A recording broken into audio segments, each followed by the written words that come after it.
Good evening, everyone. I think we have the full council here this evening. Yes, very good. All right.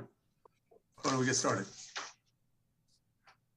I'll call to order Wrigley City Council meeting for October 18, 2022. Can we have a flag, please? Yes, and that.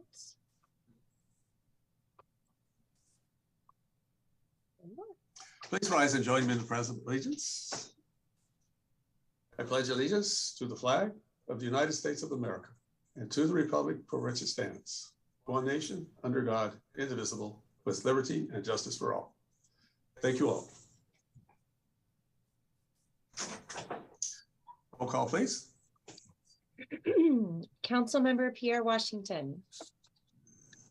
Here. Councilmember David Oro. Here. Councilmember Mark Joseph. Here. Vice Mayor Miriam Abudamos. Here. Mayor Leon Garcia. Here. Thank you. Move on now to report on closed session, confirmation reportable action. Mr. Ross. Mr. Mayor, members of the council, members of the public, the council convened in open session at 4:32 p.m. to address the matters agendized for closed session after ascertaining there was no public comment with respect to the agendized items. You did adjourn to closed session at 4:32. You concluded the closed session at 6:32 p.m.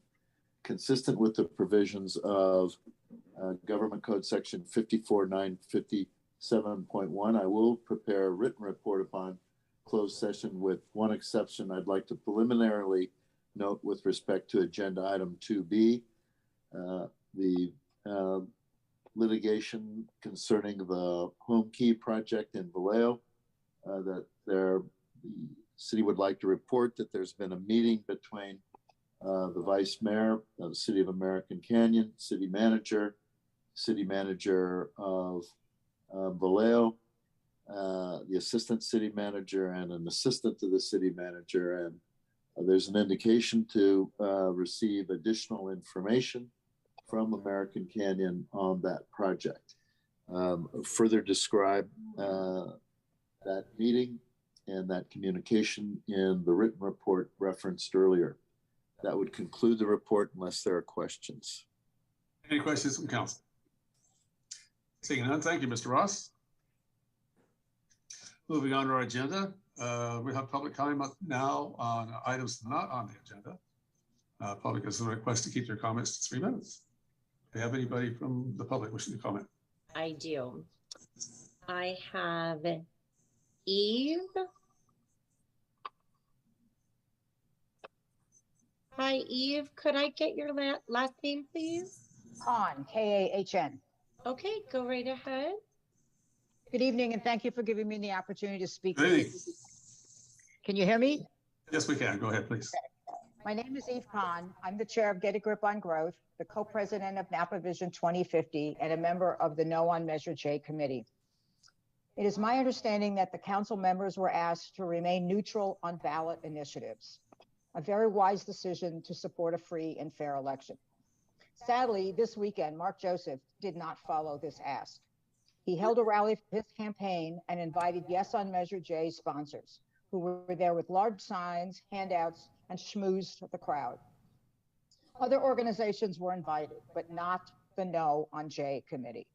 You know who you are. You know who we are and how to reach us. I do not understand how we were not invited. But while this is very disturbing, the real issue is that Measure J should not have been there at all. I would appreciate it if council can clarify this issue as there are still a few weeks before election. Thank you very much. Thank you. Next speaker, please. Okay. I have Hugh Marquez. Go ahead, Hugh.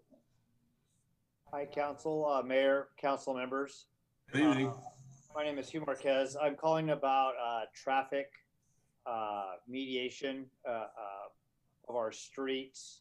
I filled out the Public Works Director's information when she was trying to get data on traffic concerns in the city. and I live off of Elliott Drive between American Canyon Road and Donaldson Way, which seems to be a very fast-moving area of our city. I'm coming to you today to find out what can be done. I've come to you before about it. I saw that on Wetlands Edge there were some speed bumps put up. I have approached the city council and some past public works director about putting a stop sign on Crawford and Elliott. I've been told no, but I don't understand it because there's one on Danrose. I've been told it's too close, but yet there is one on Danrose, which is the same distance. I'm concerned because I know that there was a traffic study on our students. Students ride their bike up and down Elliott during going to school and when school gets out.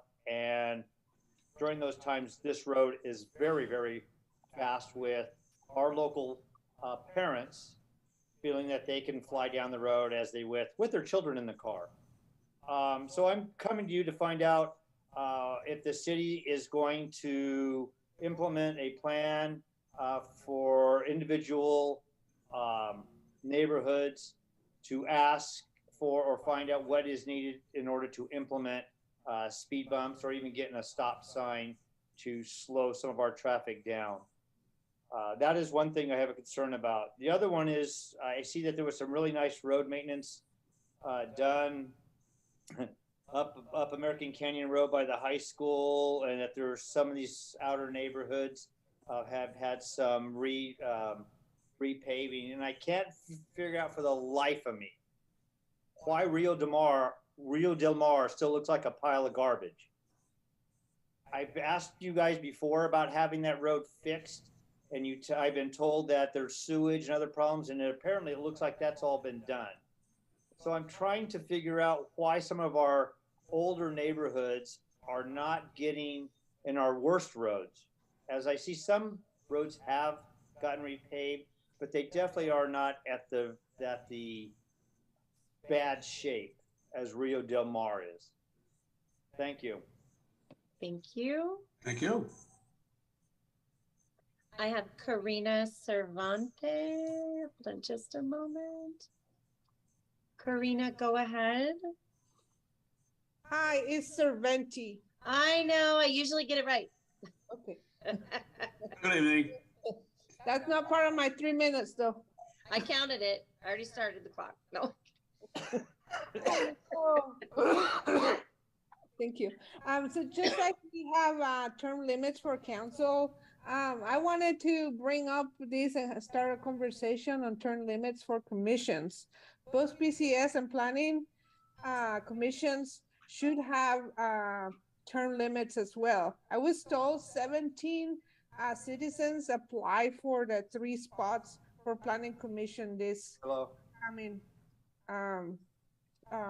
you know, Hold on, let me look at it. term. No, it's on the side. It's on. I think Q is still on. So take it off. I got him. Speak up now. I got him. Okay. So anyway, so I was told that 17 people applied for 3 spots for the planning commission this coming term. And also PCS, several people, I don't think it was 17, but there were at least 10, I think, that applied for the last term that openings came up. And so unless somebody like resigns or stops their term, there's no way for people to get into a commission here in town. So I think we should start a conversation on having term limits. I also want more information on turnkey project. It impacts my neighborhood greatly, and I want to know what's been going on, because as you know, I've told a bunch of folks, the city, and that Veterans Park is getting really dirty. There's shopping carts left here in the park now. A lot of unused cars are parked and in really bad shape and just left there. And it's really becoming an eyesore. So I want to know what's going on and what's being done to fix it. Also, Green Island Road, how important it is to get that road fixed as soon as possible. And I think my husband has some public comment, but we're on the same computer. So I'm gonna keep my hand up. So thank you so much. Okay, thank you. Next speaker, please. Okay, okay, I've got Justin Hamilton Hole. Go ahead, Justin. Good evening. Good evening, Mayor, City Council. I just want to heads up. We have my grandma lives in the corner. I live in the corner. My grandma lives in the corner. The pay is done. My question is, this is a very long time. I need a ramp over my house because there's no four-way. There's no two-way. We need four-way. Is there a way we can get that curb ramp installed in my street? Because we need pay our street and curb ramp. Thank you. Okay, thank you. Thank you, Justin. Okay, I've got Tammy Wong. Go ahead, Tammy.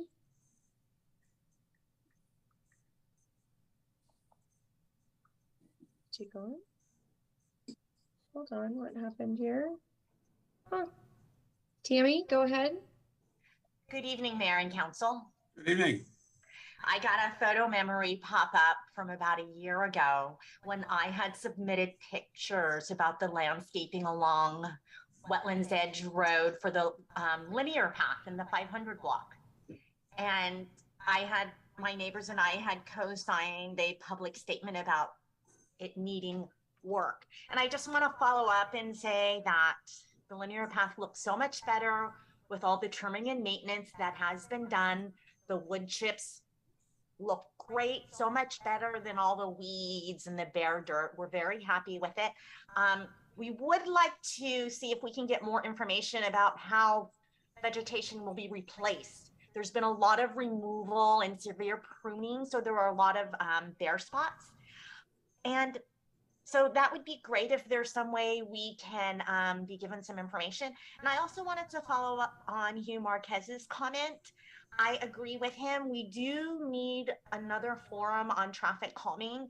It would be good to have a session with council members available for us to talk to in participation, town hall style.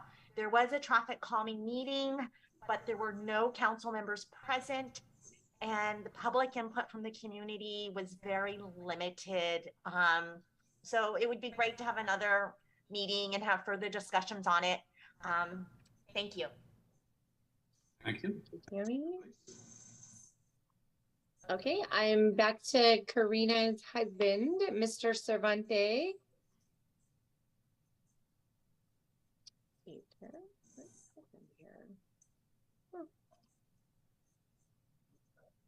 Okay, go ahead. Are you there? I am here. My name is Jeff Cervantes. Good evening. And hearing Hugh Marquez in my kitchen made me come on over and go, you know, I gotta come over and back this guy up. You know, anytime you do a large scale paving project like this, you're probably going to have some kind of comment or opposition of some kind. But in this case, Hugh Marquez hit this one right on the button. I think him and I are both flabbergasted how so many streets that rate pretty much well above average are getting paved and chosen over the streets that are absolutely in disrepair. The 300 block of Rio Del Mar is atrocious. The 800 block of Danrose is in complete disrepair. I can't even, it's so bad. It's just flabbergasted me. And I have the same mood as Hugh. We just want to know, are we waiting for some extra construction in that area? And I mean, is this ever going to happen? Because they are in really bad shape. I have to ask for another vehicle at work because they're constantly getting repaired. So So that's all I got. It's a matter of confusion. That's all. Thank you for hearing me out, and keep up the good work. Thank you. Thank you. I have Karen Fritz. Excuse me a moment there. Mr. Hall, you have an update on paving going on? Yeah, Mayor, just real quickly on Rio Del Mar, now it's come up a couple of times already. The council appropriated funds earlier this year as part of ARPA federal funding that we received. So Rio Del Mar is scoped to be a part of that repaving project. There is a substantial utility upgrade that has to happen first. It's the design of that is going to be beginning shortly, and the hope is to be out to bid on the utility pieces next summer. It's going to be a multifaceted project with the amount of utilities. So not clear yet whether the paving will happen also next summer or be followed up in the following construction season with the paving. We're still scoping up the best way to do that project. But those who've been wondering when Rio Del Mar will get paved, it's going to be after the utility project, which the council has appropriated funds for. We know at least utilities will be next summer, and maybe both next summer, or the paving may be following in the summer of 24. But and it's not just Rio Del Mar. There are a couple of side streets adjacent to Rio Del Mar. There's a whole network of streets in the old Rancho neighborhood. And again, that was based on a capital investment from the federal government, ARPA funding that the council has appropriated earlier this year and is included in our 5-year CIP, capital improvement program. Sorry. Mr. Mayor, can we request that staff provide some of that summary data in their next city manager letter, because there are a lot of people who are asking that question, and I think they need to know that it's scheduled. It just isn't going to happen overnight. Well, I think as Mr. Hawley pointed out, it's an extensive utility. It has to be upgraded as well. So that's going to be a lot more work. And sorry to say, going to be a lot more inconvenient for a while, but we'll have a newer street when we're all done and a better utility service. Yeah, we'll put that message out there. Thank you. Okay, next speaker, please. Okay, so I have Karen Fritz. Go ahead, Karen. Good evening, Council. Good evening. Mayor, members of the public. I'm with Hugh and Jeff on traffic calming, and Tammy also. I think we do need that traffic calming workshop. It needs to be something that everybody can take part in. And then the roads again. I did look at the 5 and 10 year outlook for the roads as far as being repaired, resurfaced, what have you. And from what I could tell, Rio Grande is not on that. The old section of Rio Grande has 8-inch wide gaps running down it. I have brought this up a few times over the past 2 to 3 years, as far as maybe crack sealing it to try to preserve it as long as we possibly can. And I have not seen that happen. Now it's beyond crack seal, I would think, with 8-inch wide cracks running down it.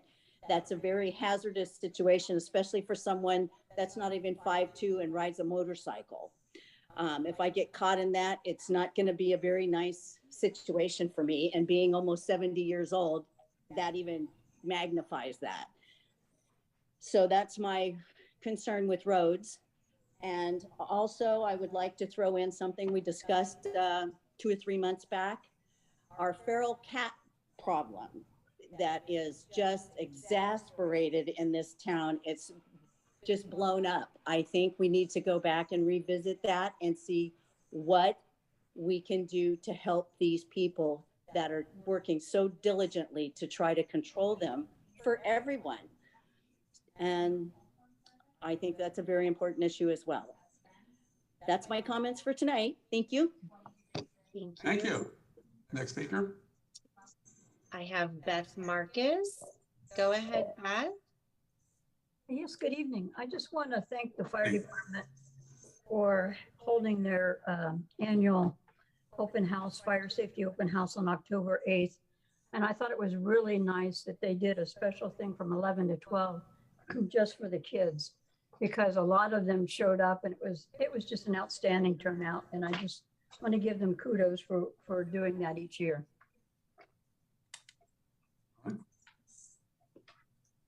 Thank you. Thank you. Good event. Yes. Next I speaker. have no other hands raised. Okay, very good. Well, then we'll close public comment on items not on the agenda. Move on in our agenda here. Agenda changes. Do have a note we need to add to our consent calendar, AB 361. That's our Zoom meeting, remote meeting. Are there any agenda changes beyond that, Council? No, Mayor, just the addition of that resolution regarding AB 361, which was emailed to the council earlier. Council want to make a motion to that effect for putting that on the calendar? So moved, Joseph. I'll second. Okay. Roll call, please.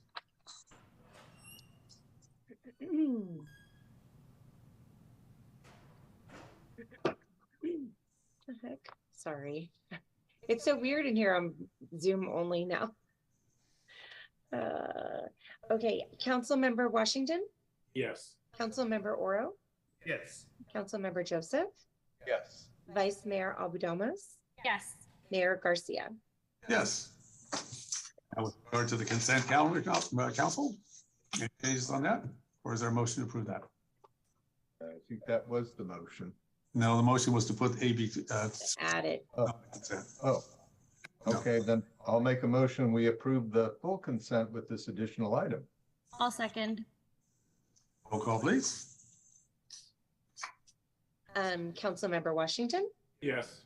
Councilmember Oro, Yes. Councilmember Joseph, Yes. Vice Mayor Abudamas, Yes. Mayor Garcia. Yes, thank you, Council. Thank you. Move on now to our business item, item 10. This is a new commission. Recommendation to discuss the transition of the former Open Space Advisory Committee into one or more new commissions with the purviews of issues such as open space, active transportation, and sustainability. Discussion. Yes, thank you, Mayor and Council. We had originally intended only to have consent items tonight, and we could jump right into the housing element with the Planning Commission. But based on the conversation at your October 5th meeting, we felt like this matter would be important to at least start to highlight. The council at the end of that joint session with Open Space provided direction regarding the future of that committee and various issues that it felt like should be added to that commission's purview, and including turning it into a commission from a committee. And going and looking at that, there were a number of questions that came to mind. And so those have been outlined in the staff report. And rather than trying to tackle answers to all of these questions tonight with the other items that we're hoping to get to, it's our suggestion that we set up a time for a special council meeting where we can focus just on this issue and the questions that have been raised here in the staff report, to get the council's answers to those questions and to get some more concrete information and direction, so that then I can go back and start to reformulate and implement what the council had talked about. So weren't really trying to have a big conversation on this, but I didn't want to wait a whole month or so before we brought it back to the council's attention. So that's, if there are any other questions or thoughts, happy to answer them beyond what's in the staff report. Councilmember Joseph, your hands up. Well, I think if the idea is for the council to kind of clarify the work plan and the role and all that, that may make some sense, but I would certainly recommend that before we do that, that the Open Space Commission meet with and give them their first shot at cleaning up the work plan and reflecting on the direction that we gave staff and the commission 2 weeks ago. And then either they will get everything worked out and we can more or less review and comment and approve it, or not. But at least I'd rather give the commission a first shot at their work plan, just as we gave PCS the first shot and so on. We can certainly resolve any conflicts, but I'd rather deal with it after they've had a chance to meet at their regular meeting and work over whatever they can. That would be my proposal. Okay. Councilmember Oral? Yeah, I disagree. I think we've seen their work plan, and I think what we actually have done has had a lengthy and robust discussion with input from the public and well as commission members of what is a new commission. And we can go back to that conversation and, watch for 3 hours how we talked about it. I think the direction here is to give the city manager guidance on what this may look like and how it may operate. And then once we bring this forward of what the council's vision is, because the council is the one who put this together and came up with this idea based on everybody's input to date and so far, that we really need to clarify it and work on it. We need to do that in an open and transparent way. And I think we should move forward with that in terms of just having that discussion, and we'll get additional input there and then help create this new commission. Thank you. Other comment? Vice Mayor Alvarado. Thank you, Mr. Mayor. I think Mark's hand was up before mine. I've already talked, so Okay. I was giving you an Vice Mayor, opportunity. go ahead, then I'll answer. Thank you. I tend to agree with Councilmember Mark Joseph because I'm looking at these questions and I feel like at least some of them we've already discussed. What should be the name of the new commission? Throw some names at me. I don't think we need to have a special meeting to make that decision. Who decides the priorities of the new commission? Well, traditionally, I believe that's the council. So I feel like some of these questions should have more than 5 members. I don't think any of our commissions have more than 5 members. Things that are included, like the complete streets, I feel like we already talked about a lot of it. So I agree with Councilmember Mark Joseph. Give it to OSAC, have them clean it up and give us a proposal and we'll comment on it. We either, like the name they choose, or we say, hey, add the word "the" in there or something. You know what I mean? And I'm not trying to belittle it or dumb it down. I know that some of it might be more complicated policy stuff that needs to come back, but a lot of it we've already talked about. And I agree that we should just give OSAC a chance to go through some of it and flesh it out for us. I think it's a new commission. So let's kind of back up a little bit and be aware of how commissions are formulated. They're put together by city council members with input from the public, and certainly those areas that we need information, more expertise from city staff. The commissions, all of them, exist to serve the public and are appointed by the American Canyon City Council. So they're not independent. They serve the community as appointed members, appointed by the city council to do specific operations work.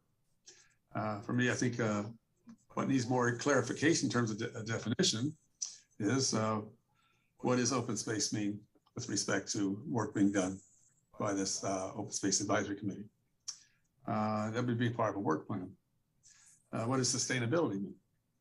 What operations, what activities are going to be considered in the Open Space Advisory Committee in that regard? Likewise with active transportation. Portion of that obviously is bicycle, cycling. So that needs to be defined.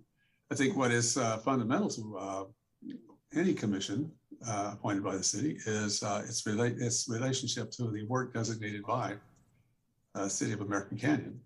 So it needs to fit into that format. And I think that's a conversation we need to have. I would agree. I think they need to have a conversation with respect to how that integrates in with the operations and the needs of the City of American Canyon residents. I think if there's some more questions that needs to have a further discussion on that as an open meeting, certainly transparency is important between the council and Open Space Advisory Commission, that we have that in the interest of being more clear about roles and how they exist to serve the community. Sometimes, there can be some sort of overlap in what seems like conflicting operations. And to avoid that, we need to be clear about what's in the work plan that we approve as the city council. With that, Councilmember Washington. I actually believe Mark and David were before me. Oh, but you hadn't had a chance to speak first. See. Okay. Well, 2 things then, and thank you, Mr. Mayor. First, Jason, I would, in your recommendation document, it actually states that you use a word or the phrase of personalizing the city organization. And I was hoping that you might take a minute just so, or you could take the time to explain to the rest of the council what those words mean in your mind. I believe I understand what you mean, but I'd like you to have an opportunity to explain that. And then secondly, you outlined those 17 questions. And I think these questions that you have are questions that the council as a whole need to provide you the answers to. It's like a job interview or a job description, for instance. You don't go to the applicant that you're hiring and asking them what they feel their scope of work should be. I just think that, like any other business case, we would want to make sure that you take input from the council on your 17 questions. If we expect you to do so, we need to give you clear direction. Yes, thank you, Councilmember Washington. To your question, really referring to the first sentence in the staff report, it talks about the council tasking the city manager with professionalizing the city organization. What was meant by that was the view of kind of answering the question here. I'm actually going to look here. Sorry, I'm going to my notes. Really the question about who does the work, and it shows up really in a couple of the questions. The question of who does the work of the commissions, should these commissions be doing work, or is that staff and professional consultants, et cetera? And so that's the task that I believe I've been given, is to oversee the staff and the consultants that are doing the work product, that are preparing the plans, that are preparing the technical analyses, et cetera, and then to be bringing it to these various bodies for review and for input, information, et cetera. So that is what is meant by professionalizing that, meaning the professional city staff, professional consultants, et cetera.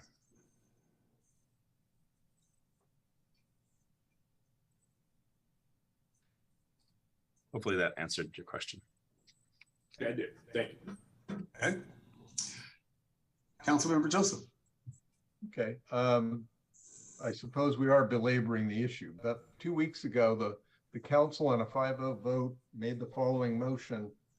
That is that we would upgrade OSAC to a commission and include sustainability, since active transportation was already part of their mission. Secondly, we directed them to clean up their work plan and include at least something about bikes and sustainability. And thirdly, that we agree to at least annually have a joint session with whatever we're going to call this new commission. I think the council was fairly clear in what they expected, and that was for the OSAC to sit down and take their work plan, their draft work plan, which basically consisted of a bunch of topics, and turn that into an actual work plan. And as far as I'm concerned, that's the direction we gave. I think at a minimum, we should give them an opportunity to define what they want to do. And certainly if, we should obviously ratify it, but just as the PCS commission met with staff and worked out something and came back to us and we ratified it, I think we should offer the same courtesy to OSAC. The fact that we've upgraded them to a commission doesn't really change a whole lot of their role. I mean, I will agree that historically they have been a working committee because they didn't have a lot of dedicated staff. They did an outstanding job in that regard, saved the city tens of thousands of dollars. And now we're fortunate that we have dedicated a full-time rec coordinator to this. We could take advantage of the Newell agreement and have a caretaker park ranger. So we have some more staffing potential there. And so clearly the relationship needs to be clarified, that they are now more of a review and comment entity than a meet and write up the document entity. But I think that would happen because they have somebody there that's doing the work and they don't have to. So as far as I'm concerned, I think they should meet in November, work through whatever they can work through, whatever they can't resolve, or whatever is outstanding. We can then certainly meet either as a special or regular meeting and ratify and clarify. So I'm not objecting to the council having the final say over the definition. I'm simply saying they ought to be able to meet first and work out whatever their issues are, or if they can work everything out, great. But they should be able to meet first before we get together and tell them what we think. Because, you know, there have been other occasions where we talk about wanting to hear from people before we tell them what to do. And now all of a sudden we want to tell them what to do. I think they deserve the right to give us their first impressions. Similar to what we just directed staff to do 2 weeks ago. I'm looking here at in the attachment in the agenda item. This is number 3 here. You know, what are the roles and responsibilities of the commission? As needed, informational only, or refer for review / approval, or provide direction to staff regarding workload, work product, etc. You know, the commission as it was formed as a advisory committee was only to refer information to city for a decision. It didn't make a decision about product. You know, they had recommendations they made. City acted on those. You know, that's what we have now going forward. If we want to do more than that, then that to me suggests probably there's going to be a lot more need for allocation of resources for that. And that's something we as a council need to consider as well, because there are costs associated with resources. And for the time being, I'm thinking it should remain in terms of review, make recommendations. Till we have further discussion on it, see where we work this out. And with that, Councilmember Oro. Councilmember Joseph, that was a noble defense of the work that OSAC has put in over the years, and I applaud that, and I applaud their work. Mm-hmm. But the real issue here isn't necessarily their work plan. The issue here is the city manager giving us a report coming back saying he would like direction from the council of what this commission would look like. It's been within 2 weeks that we've talked about it, and I get we gave the general direction of it. The staff came back and said, well, there's probably some more thought into this whole thing. And you know what? There's 17 questions on here, and probably half of them are really just check marks, and we can tick those off. But to me, there's some substantive discussion here that needs to happen in terms of what this is. Yes, it's sustainability. Yes, it's open space. Yes, it's active transportation and all of that. But, you know, I don't necessarily have the clarity. Hell, we don't even have a name for it right now. And maybe we can have this discussion and help clarify. It's going to take a little bit to get to that point, to create a vision for what we had out there and put it on paper and be very clear about it. So I'm in favor of having this discussion, but I'll give you this. You can do this asynchronously. If you feel strongly that OSAC could go out there and do a work plan while we're trying to figure out exactly what this new commission would look like, let that happen too. But I don't think we should dismiss the questions here put forward by the city manager, because there's some questions there that I want answered. Okay. Any other questions from council members at this time? Just like to point out the value that we have received from the work accomplished to date. You know, it's an incredible job that has been accomplished. A lot of good work has been done up in Jameson Canyon, access to that. And I'll reflect again. Time was we could only get access out there 1 day a year, one weekend, with our fire chief, Keith Caldwell at that time. Now we can have access on a regular basis, and much improvement and much expected to come in the future. Same thing with access to the river on Wetlands Trail. That's on any given weekend, the number of people who are out there is an amazing number. And that's families with their children, people on bicycles, even a horse every now and then I've seen. That's a great asset and a great piece of work accomplished by this commission. Now commission, was a committee back then. So yeah, they've done an incredible job. All right, is council ready for any public comment on this? Oh, but sorry, Vice Mayor Alba-Domus. I'm sorry. I just wanted to say one more thing. Maybe it'll clarify what I was trying to say earlier. I'm not suggesting that we never have a conversation about this new commission's whatever name and their work plan. I'm just saying that we give them the opportunity, because as I've mentioned in every single joint meeting that we've had with them, they have ideas and expertise and knowledge that I don't even know to think about. So they come up with things that they believe are important that I would have never even thought of because I'm not, an environmental engineer or I don't have their expertise. So I would like for them to flesh out their work plan, give us a couple of names, and give us a proposal, and then give us the opportunity to weigh in on them after, if that makes sense. So I'm not saying we never have a conversation. I'm just saying give them the opportunity to flesh out their work plan first and then bring it to us. Because I feel like our last meeting, we had a lot of discussion about what our vision for the new commission is. We've given direction on what we think they should be covering. So let them flesh it out and bring it to us.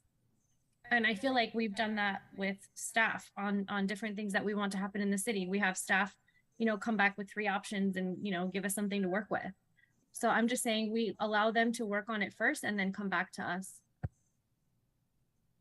All right, thank you.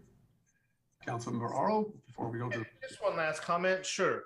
Work plan, do that, OSAC. A simple question for the rest of the council members. What is this commission to you? And how do we put that on paper? That's the work that we need to do, and we need to have that discussion ASAP and need to answer these questions. And I'm not dismissing any work by any of our commission members or committee members whatsoever. But again, I don't think there is absolute clarity on where this is headed. Yeah, I think I would agree with that component that Councilmember Aro. There's a need to have clarity so there's not overlap in some areas. That's how I would vision it. But yeah. Okay, are we ready for public comment? Okay, public comment on this matter? Great. I have Nance Matson. Go ahead, Nance. Hi, everybody. Can you hear me? Good evening. Good evening. Thank you so much. I really appreciate this conversation, and I did submit some written comments, which I think you probably have all seen by now. In looking at this list of 17 items, it seems to me items 1 through 8 really fall in you guys' court in terms of, what does this new commission mean to you? And I think items 9 through 17 definitely fall in the purview of this is the work plan for the new commission. I will say we spent, I think, 3 meetings, 2 joint with PCS and 1 open space, trying to get our heads around what is the open space committee? Does it still need to exist, et cetera, et cetera. We worked really hard on coming up with, okay, what are we and what do we think we are going forward, and brought that to you. In terms of items 9 through 17, the work plan, we spent, I haven't gone back to look at the minutes or the video, probably 30 minutes, maybe an hour, coming up with our work plan list. PCS had 2 full meetings to work on their work plan. So I think it would really be helpful, regardless of what direction this goes through in terms of questions 1 through 8, to have open space take a stab at these work plan items and trying to describe to you what we were thinking we would try to accomplish. And obviously it's up to you as a council to decide, is that what we want them to do? But I think without having us kind of flesh that stuff out, it's going to be a lot more work for you guys, I think. And I would suggest taking the work plan back to open space. If council members, if you want to have an ad hoc couple council members to join us, that'd be great. But that's what I would suggest in the work plan. I'm confused about question 7 because City Council Member Joseph talked about that what you voted on last time was that we would automatically be converted to commissioners. I don't know if that's actually true, but I'm confused about that question. It would be nice to have some clarification. I know that there's a lot of moving pieces here, and it's not a simple thing, but I'm looking forward to how we work through this and move forward. And I'm really appreciating this conversation. Thank you. Thank you. Nance, before you go, you mentioned that you submitted written comments, and I did not have written comments for this item. It was attached. I put it in the e-comment, and it shows up on the website. There were my comments and Kara's comments. So you did it through the e-comment? Okay. Yeah. I'm gonna have to. All right. Thank you very much for that information. You want me to read them in? Nope, I will find it and make sure that it gets to the website after the meeting as well. Okay, and I think I pretty much covered most of the same information in these comments. That's fine. Thank you very much. I have Mario Valadez. Go ahead, Mario. Good evening. Hello. Good evening, everyone. My name is Mario Valadez. I am a board member with the Napa County Bicycle Coalition. And just a few comments regarding this item. I believe there's some procedural discussions around how this commission is going to be, commission or committee is going to be formed regarding its roles in relationship with the city council. And so I think that as Nance just mentioned earlier, I think that's also a question more so for the city council to figure out the direction or the specific role and purpose. In terms of the actual work plan, we're fully supportive of active transportation and sustainability. Obviously being involved, OSAC has weighed in and done a great job regarding, specifically bike paths and bike infrastructure around the city of American Canyon. Although there is the caveat that it hasn't specifically been outlined in the work plan previously. Although, during the last meeting, there was a lot of history that was shared about how OSAC has weighed in and advised on bicycle planning around the city of American Canyon. So we just want to make sure that the active transportation, specifically bicycle and pedestrian, with also a role specifically with someone that's on this advisory body, specifically pertaining to bicycles. We know that there's a lot of expertise around the environmental portion in OSAC, obviously. We also want to make sure that if they do undertake this active transportation component, that there is a specific a role for members to specifically advise on bicycles. Thank you. Thank you.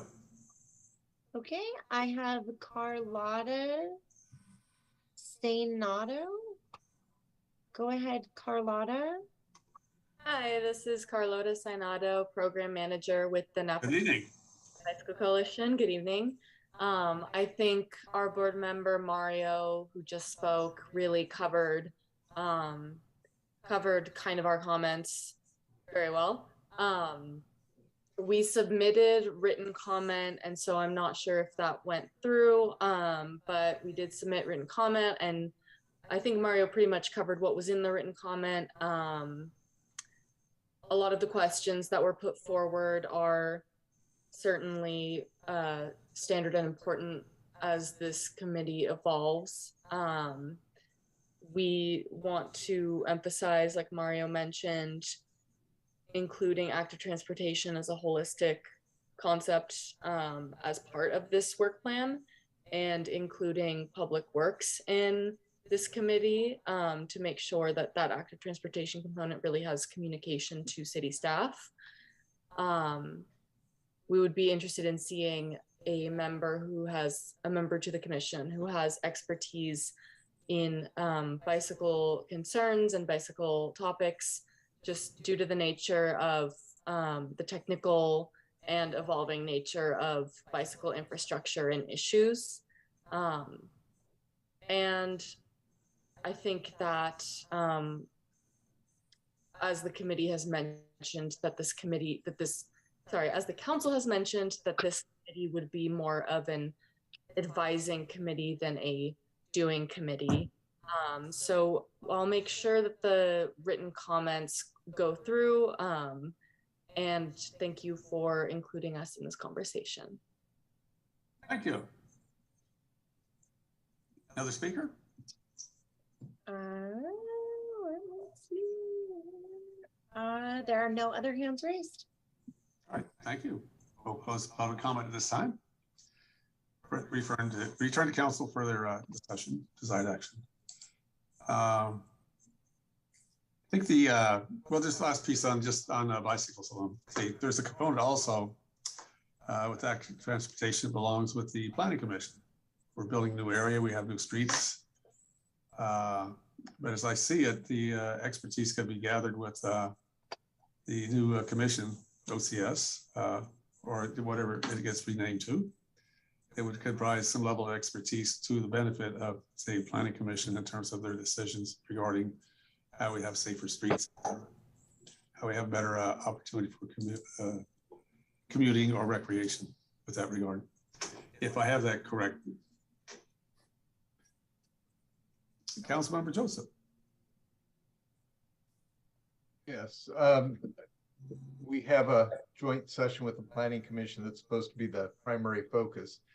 And I think we've heard some comments about let's have the committee meet and work on the work plan.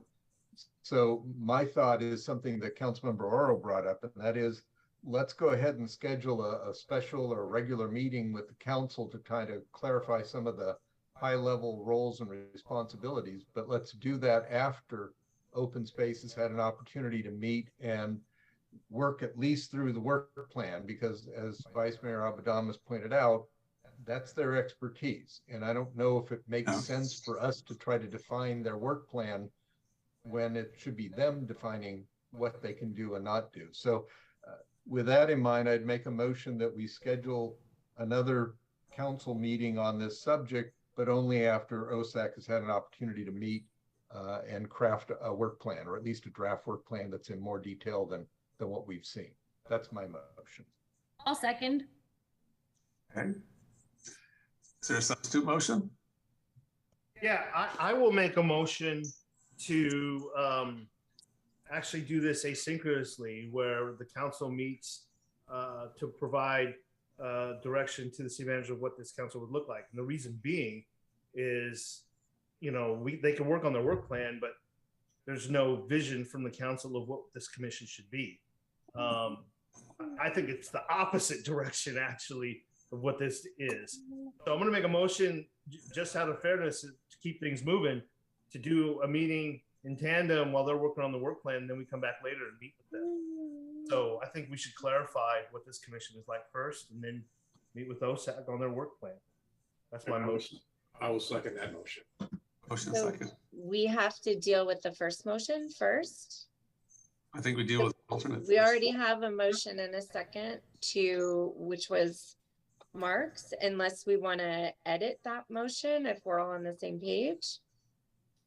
From my experience, you take care of the alternate first. If I got that. No, you take care of the first one first. The first one, right. So we have a motion and a second. Councilmember Joseph motioned and Vice Mayor Abadamas seconded that was to let the OSAC look at it first and then meet. And then Councilmember Oro's motion was that we should kind of do those things simultaneously. I'd like to amend my motion. I think the council should meet first, and then we meet with the work plan with regards. Once we have clarity, we meet with the new commission. Yeah, because I understood it from Councilmember Oro. He wants to have a better understanding of how the role of the OSAC with the city. City needs to define what that relationship is. What the new committee will look like. Yeah. Okay. And from my perspective, the motion on the floor is that we go ahead and have a meeting to try to clarify the role, but give OSAC the opportunity to flesh out their work plan, because that's their level of expertise. So, and not just that, I feel like we gave plenty of direction at the last meeting about what we wanted this committee to look like. It might not be definitive direction or exactly enough direction, but I think it was enough to at least get started on this, rather than having yet another meeting about OSAC. I feel like it would be more efficient to have them flesh out what, them and staff. This is not just an OSAC thing, because, OSAC members might think that something is more realistic than, staff might think it is in terms of time involved and doing bikes and streets and environment and open space and climate. It might be a bit much. So I'm still on board with having OSAC and staff flesh out what a work plan might look like, and then coming back to council for efficiency purposes. I would agree. I mean, it makes no sense to continue to put OSAC into some kind of, I don't know what you would call it. They haven't met since we first discussed this back in May, which I think is inappropriate. And so at a minimum, they need to meet because they should work with staff to craft a work plan of some sort. We can certainly try to talk about what the role and relationship and vision is, but ultimately they're the experts. And what I find interesting is that, 9 out of 10 times, I'm the one being criticized for getting into the weeds. And here I am trying to say, what is the right role here for us? And the right role for us is to focus on what is the big picture, but let the OSAC group figure out their work plan. That's all I'm making in this motion. And, plus they're going to meet in November. We probably aren't going to be able to get it together, until December or January anyway. So it just makes no sense to put them on ice for another 2 or 3 months while we continue to try to grind something together that wasn't all that broke beforehand. So I'm sticking with my motion. You guys do what you feel is necessary. So Councilmember Joseph, just to be clear, your motion is that council will schedule a special meeting to discuss OSOC, and at the same time, OSOC will begin meeting again and working on their work plan? Essentially, yes. That it I think doesn't it doesn't need to be a special, it could be a regular. It's just let OSAC meet and work on a plan that's better than a list of topics. So first OSOC will meet, and then when they're ready with a work plan, schedule that special meeting. Yeah, although I'm not necessarily saying they can take 6 months, but at least let them meet first and see how much they can work out in one meeting. Yeah. Okay. Any comment from Councilmember Oral? Should I let that motion ride? All right, so we've got a motion and a second. Okay. So should we vote? Are we ready? We ready? All right, we have a motion and a second. I just know we had an alternate motion that was didn't get the same attention as this. Are you satisfied with that, your alternate motion, Councilman Rohr? I'm satisfied with my alternate motion. I think it's clear. There's two different. Okay, all right. No, we'll move it. Okay. Opposites of each other, but you achieve the same thing in just a different order. All right. We have a motion to the as put forward by Councilmember Joseph. Okay. So I am going to, let's see, here we go. Okay, Councilmember Washington. No. Councilmember Oro. No. Councilmember Joseph. Yes. Vice Mayor Abadamos. Yes. Mayor Garcia. Yes. Okay. Thank you.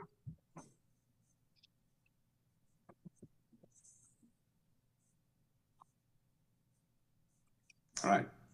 Motion passes. Motion passes. Very good.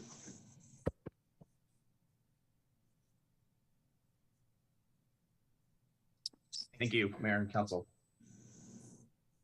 The next item this evening, actually procedurally what we're going to do is actually adjourn the council meeting, and then we'll reconvene as joint session with the Planning Commission. Before we do, can I would like to follow up on some of the public comments that were made, especially on traffic calming. I would agree. I would like to see us schedule, at least schedule a meeting that we can discuss the traffic calming program, particularly in the context of how do we allocate, how do we prioritize requests? Because as with so many other things, we can't afford to address everybody's traffic calming requests. So how do we prioritize it, as well as any administrative streamlining that needs to go with that? So I would ask that we schedule a meeting in the near future to kind of address that. And then at a more operational level, if there's no, well, at the operational level, I think some neighbors want to meet with staff to just say, here's my neighborhood, here's what I'd like to see. Sometimes it's as easy as some striping or a crosswalk, but there are some neighbors who would just like an opportunity to show what the traffic is in their neighborhood and what might be able to be done at a relatively low cost.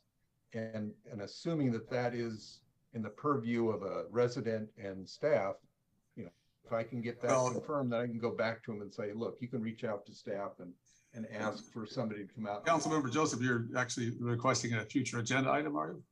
One is a future agenda item on the traffic calming program. No. The other one is a clarification on, you know, can neighbors call up staff and say, will you come out here? You know, I have problems, you know, and what can you offer in the way of a solution? Yeah, I think that's always available to residents. Okay. The same issue come up. I've had good success with the city staff responding. Okay. With our agenda, we'll move on to management staff oral reports. Anything there, Mr. Holly? Yes, Mayor. Actually, no, I don't think we have any items, Mayor. I think we, given the time, can just move over to the Planning Commission meeting. Okay. Mayor, City Council comments, committee reports, committee reports, Council? None, okay. Future agenda items. One, personally, for me, I'd just like us to review Safe Streets, Safe Route to School. You know, we got the code project moving forward. I'd like to see something on how we propose for pedestrians to get safely from that project to, well, particularly children to school, those who may want to do their shopping over at a local supermarket safely, et cetera. Well, maybe we could combine that with the traffic calming and do that at one time. So actually, no, I just want to address just Safe Route to School. I think just on that gets it, but I your comment, council member. Then I would ask that we include traffic calming as a program and at some point Safe Routes to School. We'll have 2 agenda items. Okay, yes, we would. I think the issue for me is they're pouring slabs right now. Construction will commence. What's the projected date for it to be occupied? So I would we could make 2 agenda items out of that, 2 separate ones. Thank you. I'll make a motion that we add 2 agenda items, one on traffic calming, one on Safe Routes to School. Very good. Do I have a second? I'll second. Very good. Roll call, please.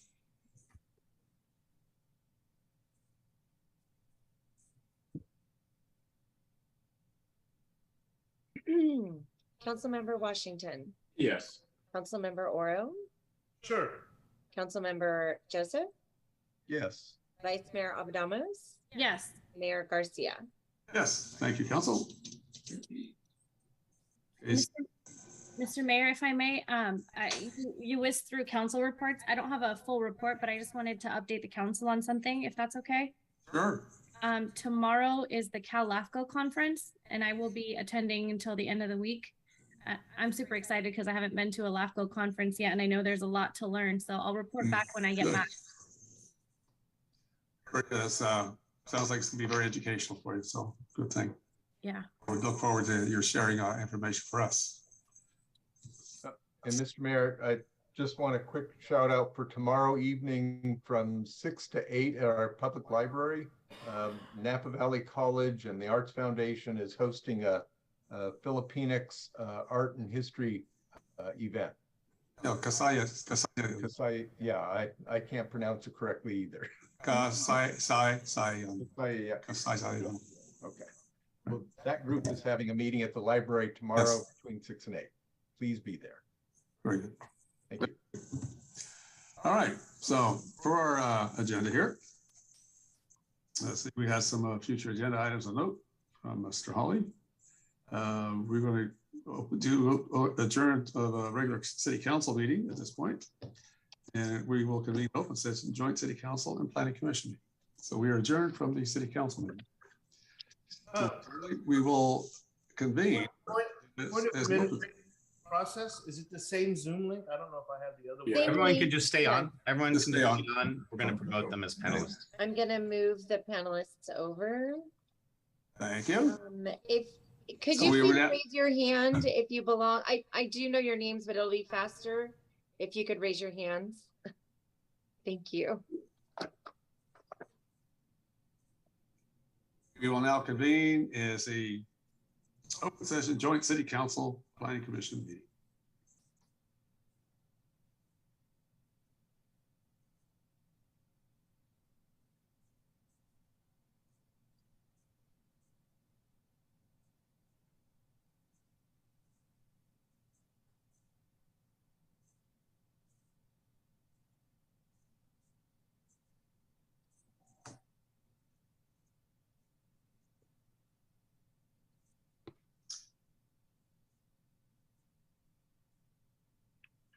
Hello, Tyrone Navarro here. Can you hear me okay? Okay, very good. We have got everybody. Yes, good. Okay. The meeting is called to order. Open session, joint city council and planning commission meeting. Okay, roll call, please. Yes. Councilmember Washington. Here. Councilmember Oro. Here. Councilmember Joseph. Here. Vice Mayor Abadamas. Here. And Mayor Garcia. Yes, here. And Planning Commissioner Andrew Goff. Here. Commissioner Tyrone Navarro. Here. Commissioner Eric Altman. Present. Vice Chair Tammy Wong. Here. And Chair Crystal Malari. Yeah. Thank you. Thank you. We are now convened. Have any public comment not on the agenda? Let me see. I have no hands raised. Okay, we'll close public comment on items not on the agenda. Moving forward with our joint meeting. Sixth cycle draft public review housing element workshop and review of the public hearing procedure ordinance. Thank you, Mayor and Council. Community Development Director Brent Cooper will have the presentation for you. Thank you, Mayor and Council members, Planning Commissioners, and members of the public. Before I start, Teresa, would you please promote Nina Bellucci? I thought I did. Is she not on there? She's listed as an attendee. To her. Okay, hold on just a moment. I thought I clicked her, but it looks like she didn't move. She should be coming. There she is. Yeah. Thank you. Well, we're very excited to present this major milestone in the development of the housing element. I wanted to give a little brief preamble.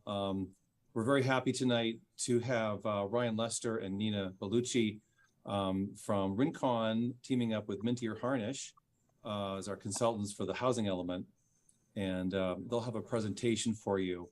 And then following that, I have a brief presentation on the public hearing notice ordinance. But just as a way of a little bit of background, housing elements that we're here to talk about tonight have been required in California for every city and county jurisdiction since 1969. And since that time, every jurisdiction's been required to demonstrate they have enough land and zoning to accommodate their housing fair share. Today's housing element, known as the sixth cycle housing element, is a mandated component of the general plan, and it's the only one that has to be approved and certified by the State Department of Housing and Community Development. So it's a really very important policy document.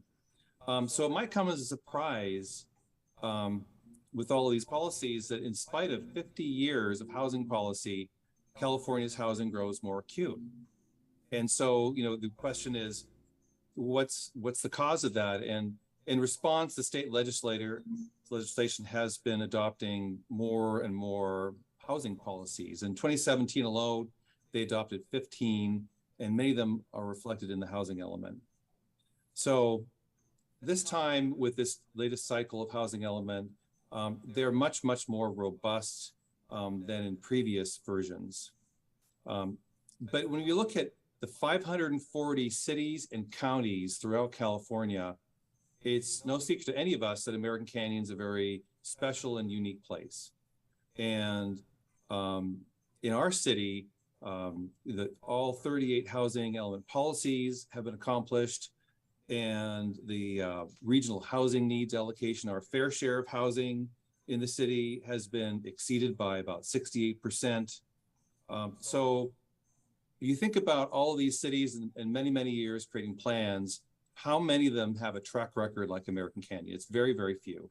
So I think before we begin a presentation and looking at what we have in front of us for the next 8 years, I think it's really worthwhile acknowledging and celebrating the success that American Canyon has as a sincerely open and inclusive community, that you can have a great plan, but do you have a track record to go with it?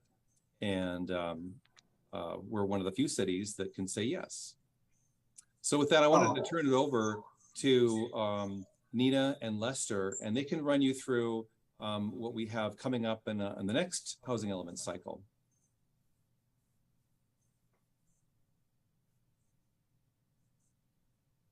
Good evening, welcome both of you. Thank you. Thank you for that introduction, Brent. Nina's going to pull up a PowerPoint for us, and we'll jump right in. So once again, my name is Ryan Lester. I'm a project manager with Mintier Harnish. And we are part of the consultant team for the housing element update. So thank you for having us today to discuss the public review draft. So next slide, please. So some basics, right up front. What is a housing element? As Brent said, it is one of the elements of the general plan, but it is the only element that is required to be updated on a specific schedule and then to be certified by the state. Housing elements go through minimum two rounds of review with the state. That component is a big part of what the housing element is and what's driving the housing element is compliance with the state. But the housing element essentially is a comprehensive strategy to meet the city's housing needs over the next 8 years, I should say. So they have to be updated every 8 years to cover the next 8-year cycle. Currently, we're in the 6th cycle, and that planning period is planning for the years 2023 to 2031. So there are a lot of required elements of the housing element. We've outlined a few here. So first, we need to assess housing needs and fair housing issues, as well as an assessment of projected housing needs over the planning period. Then we have to analyze non-governmental and governmental constraints to housing and identify specifically governmental constraints with non-compliance with state law and identify those specifically. And then a huge section of the housing element is the site's inventory. And what this is an inventory of land that is zoned and has the capacity to meet the regional housing needs allocation, the specified goal every city has to meet. And then finally, policies, program, and goals, policies, and programs to address the housing needs, to address state compliance issues, and then to create meaningful actions to overcome some of the constraints and fair housing issues in the community. And Nina will lead us through the next few slides. Thanks, Ryan. So one of the most important aspects of the housing element is the community outreach that's done as part of its preparation. And public input can help provide context for the data that's collected during the housing element and can provide new information that the data doesn't capture. The city made several efforts toward soliciting public input. There was a project website that includes the larger general plan update that's also in progress now. That website hosts videos about the housing element in Spanish and English. The city had 2 virtual workshops and offered an online survey and a shorter paper survey that was distributed at community events that city staff attended. And we held 4 stakeholder interviews with people who provide services to residents of American Canyon and market rate and affordable housing developers. And all the information that we collected through these efforts helped inform the housing element and the policies and programs that are part of it. So the primary purpose of the housing element is to ensure that the city can meet its existing and future housing needs. And that means the number of homes that are expected to be needed during that 8-year planning period that Ryan mentioned. The city's needs are actually determined through a complex process called the Regional Housing Needs Allocation, or RHNA. And the State Department of Housing and Community Development first assigns a number of units to the region, and then the regional government, the Association of Bay Area Governments, allocates a share of that regional need to each city and county. Then the city determines how it's going to accommodate its share of the regional need, or how it's going to facilitate the construction of that number of units that's shown here. So the total number of units American Canyon has to plan for is 622, but that's broken down further by income category to make sure that there's housing that's affordable to all segments of the population. So there's a 4-step process for determining how the city's going to meet its share of the RHNA. First, the city accounts for projects in review, then estimates the number of accessory dwelling units expected to be built, then estimates the capacity of sites that are zoned for housing, and if there's still not enough units, if all those 3 things don't account for the number of units the city has to plan for, the city would have to rezone sites that weren't previously zoned for housing. And the city of American Canyon is actually meeting its need through pipeline projects and ADUs alone, so it does not have to rezone any sites. The pipeline projects are a total of over 1,500 units. The expected number of ADUs to be built during that 8-year period is 16. And the city ends up with a buffer of 150% for the total number of units. And this is a map showing those approved and pending projects, pipeline projects.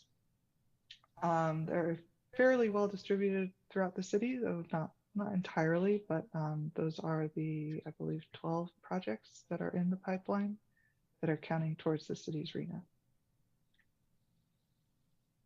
So Ryan mentioned the housing needs assessment. That's another part of the housing element that helps determine if there are specific conditions in the city that affect housing needs beyond just the number of units needed. So this is just a summary of a few of the findings specific to American Canyon. The city has an aging population. So that just means that middle-aged and senior age groups are increasing in size, and then the younger age groups are decreasing over time. The population is becoming more diverse, and it is already a more diverse city than most of Napa County. The city is a net exporter of workers, and going along with that, the population has longer than average commutes. The average commute time is 37 minutes one way. Another finding was that overpayment is common. That means a household spending more than 30% of its income on rent. It's more common among renters in the city. Median income in the city is higher than the rest of the county and other cities in the county. And median home prices are lower than the rest of the county. Housing stock is mostly single-family residential, and a good portion of the housing stock is aging, so likely to need rehabilitation assistance as it gets older. Affirmatively furthering fair housing analysis is a new requirement for this cycle of housing elements. It's defined in state law, shown here. Just means that cities and counties have to take actions that don't just fail to discriminate, but also overcome patterns of segregation and remove barriers to housing choice and increase access to opportunity. So we used a number of data sources to determine integration and segregation patterns and disproportionate housing needs among different groups in the city. One primary source of data is a set of maps developed by a state agency that shows access to opportunities in the areas of economic, environmental, and educational outcomes. We also looked at transit access and walk score data. And finally, we collected qualitative data from residents and service providers in the city that gave more context to that quantitative data. This slide shows a few of the findings from that analysis, and there is a lot of overlap between the housing needs assessment that I just discussed. A big difference, though, is that in the AFFH analysis, we also look at the data spatially. So not just demographic data, but also how that data changes over throughout the city between census tracts.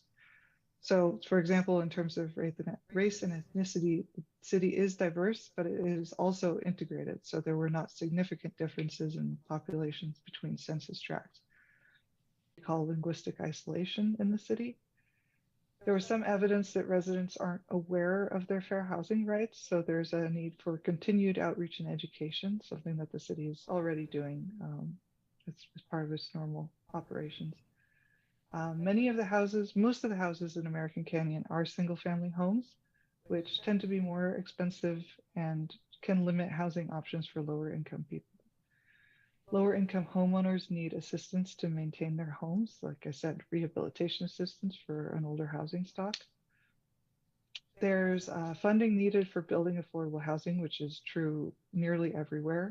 There's just not enough money to build the amount of affordable housing that all our communities need. And there's more housing needed for special needs populations, which can include seniors, but also people with disabilities, and also supportive and transitional housing types, which can help people experiencing homelessness to transition out of homelessness and get services to help them do that.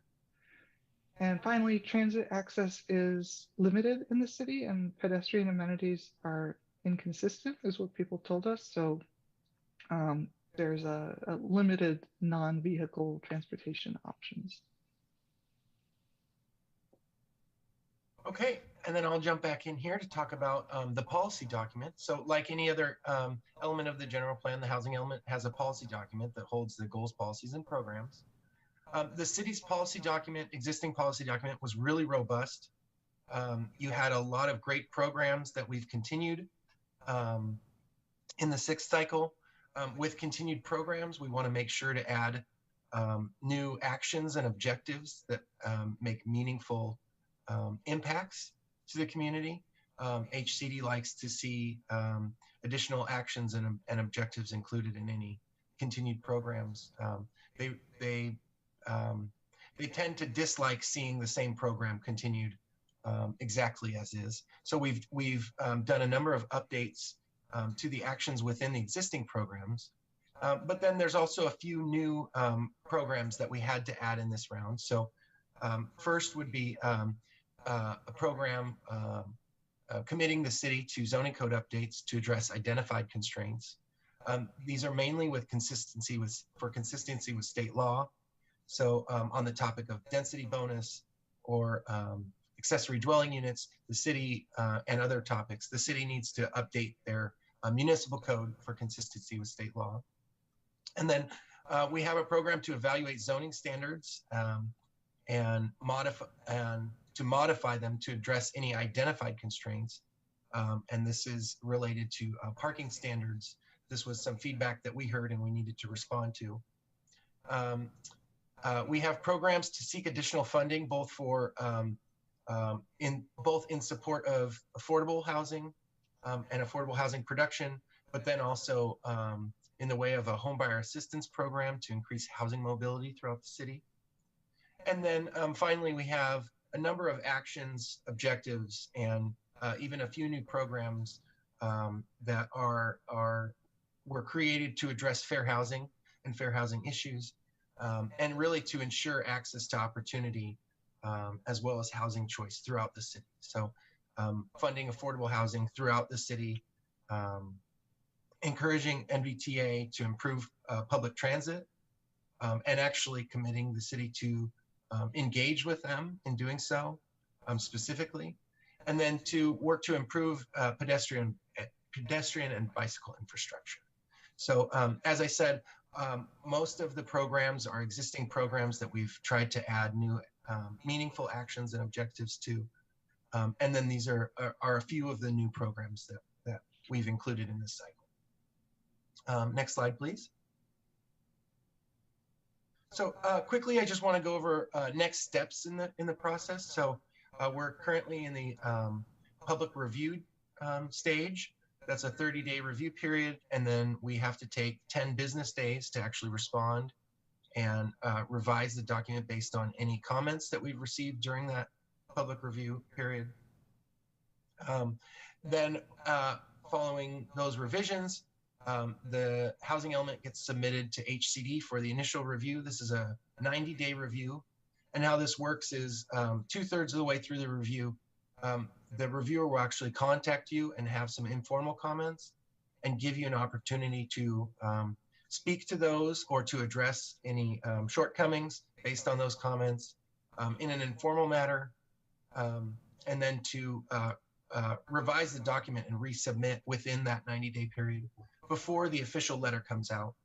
At the end of the 90-day period, HCD will provide a formal comment letter with any remaining revisions that need to happen. The team will then revise the document and bring it back to Planning Commission and City Council for review, recommendation, and adoption. And at that point in time, we'll actually resubmit to HCD for their final 60-day review.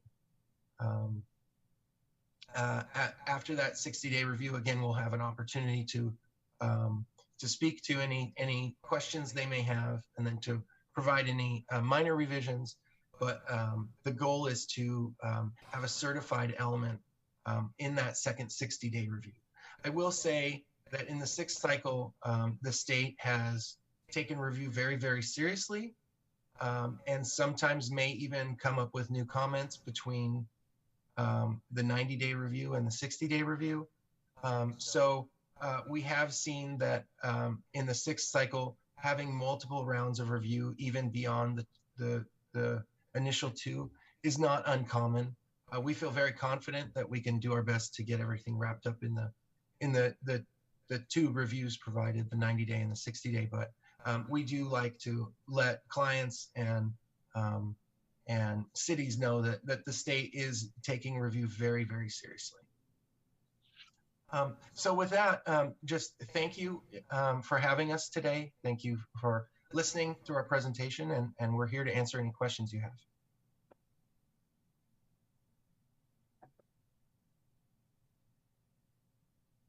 Where are we? Okay, there we are. Thank you for the presentation. That's very informative. I just, by way of disclosure, I serve on the executive board of the American Association of Bay Area Government. And Billy Ramos, our supervisor, also serves on that board as well. So we're the group that's responsible for giving out everybody their RHNA allocations. Sometimes it's not creating a whole lot of happiness. I'm glad to see that we are in a position to build more affordable housing. I did have a question. We have the categories, and that was earlier in your presentation. It might help if you can pop that one up, but if not, it's okay.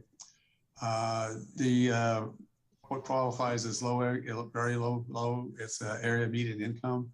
So my question is, with the rate of inflation, is that adjusted frequently to match inflation?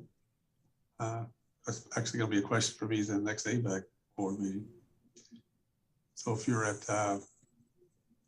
50% or less than 50% area median income, what does that mean? Since we have a higher median income per your presentation.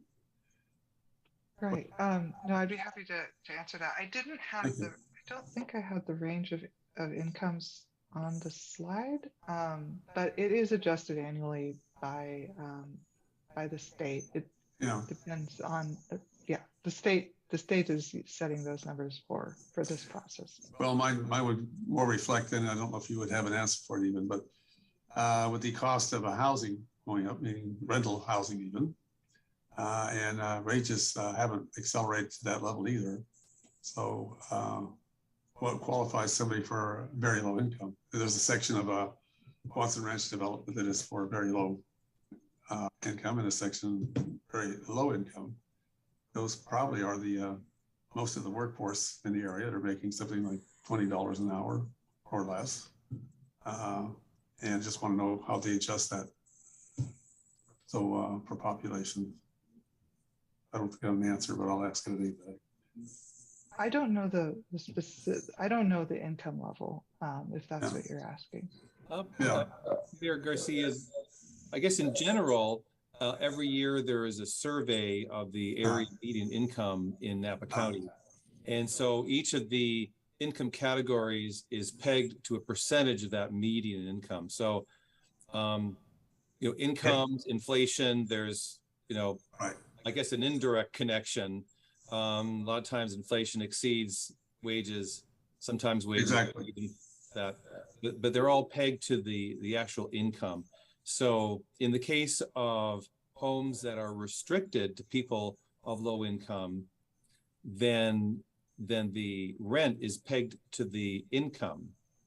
It isn't really, it isn't adjusted to inflation in the same way everything else is, which is good for people who are low income, but it does mean that to provide those lower income units, it might need a deeper subsidy if all the other costs that go into making it and maintaining it increase at a greater rate than the income overall.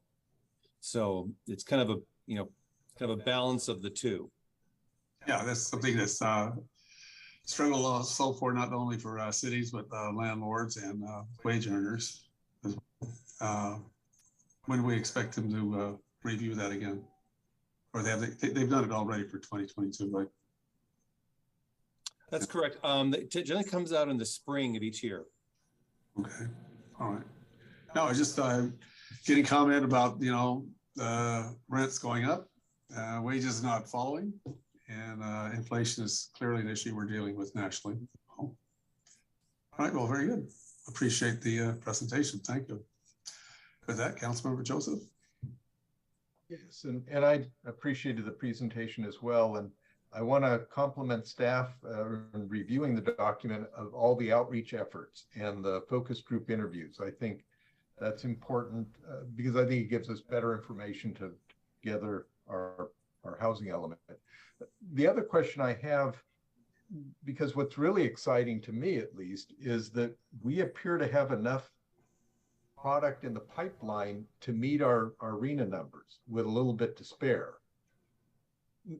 From my perspective, that implies that we should already be home free. But I've been in government long enough to know that just because you can meet your RHNA numbers doesn't mean you're home free, because they may focus more on process and all these other procedural things. So my question to the consultants is, if we can present a housing element that says, hey, we've already either approved or we've got pending projects that meet all of our RHNA numbers, even if we're not 100% there on all these other programs and all that, we've kind of met the objective.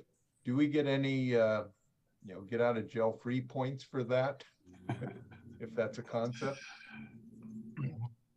Not in my experience, no. The HCD will still they will still heavily review all the other sections of your housing element. They'll make sure that you're complying with state law, and then they'll make sure that you have actions in your programs that don't just rely on the site's inventory to carry you in your capacity, but that actually work to further encourage production. Okay, so being results oriented is apparently not enough. That's another issue. The other question I had is I read an article about a number of Bay Area cities are getting their housing elements denied. And I'm a little confused because it sounds like, the deadlines haven't come up yet. So does that mean they're just submitting well in advance, or is there something that the news article didn't understand about this process? Or Nina, if you don't mind, I can jump in on that as well. So housing elements don't get denied by the state. They just fail to certify you, and they'll issue another letter. That's how you can get caught in like multiple rounds of review, because you'll just get a letter with more revisions. I will say in Southern California, they're well over a year past their deadline, and only like half the jurisdictions have a certified element at this point. They're still dealing with reviews with the state and having to meet all of the state requirements, particularly with the new fair housing section, and then with the policies and programs, there's all the new requirements. Okay. So I have some suggestions about things to emphasize, but I'll hold off for later for that. I just had those kind of opening conversations with comment. Well, to your comment there, Councilmember Joseph, there are some areas in the San Francisco Bay Area, the cities are virtually built out right to the city limit line. And yet they have a housing element that doesn't satisfy what the state has. So the big question and the conversations we have at ABAG on that, well, how do we solve this? And there has not been an acceptable solution to a lot of people. I think one of the contrasts, interesting conversations, one meeting I was at, I'm sitting next to the representative from Vallejo, talking about RHNA numbers and housing allocations. And across the room was a representative from the city of Atherton, the extreme difference in income levels, trying to solve the same problem. Well, we should open it up for more conversation. Anybody from the city council comments? I'll turn it over now to the planning commission. Chairman Laird. Just to kind of tap onto what council member Joseph said, the thought of having a buffer of about 900 so housing, and I know that there is no I guess an exception for that, and we're supposed to be tied into this for 8 years. Would there be an opportunity after the 8 years that buffer taps into essentially the next inventory count that we would have to abide by? I will say that you can reuse sites in consecutive housing elements, or you know, if a site's been used in a housing element, that you can always use it in the next housing element. When you use vacant sites, sites that are currently vacant, when you use them towards your lower income goals, once you use them, you've used them twice. When you use them the third time, you have to allow residential development ministerially, so by right. And that also goes for underutilized sites that have been included in one previous element. So HCD is really trying, and the state's really trying to get cities and counties to not reuse sites without making them more feasible. Thank you. Any comments from the other planning commissioners?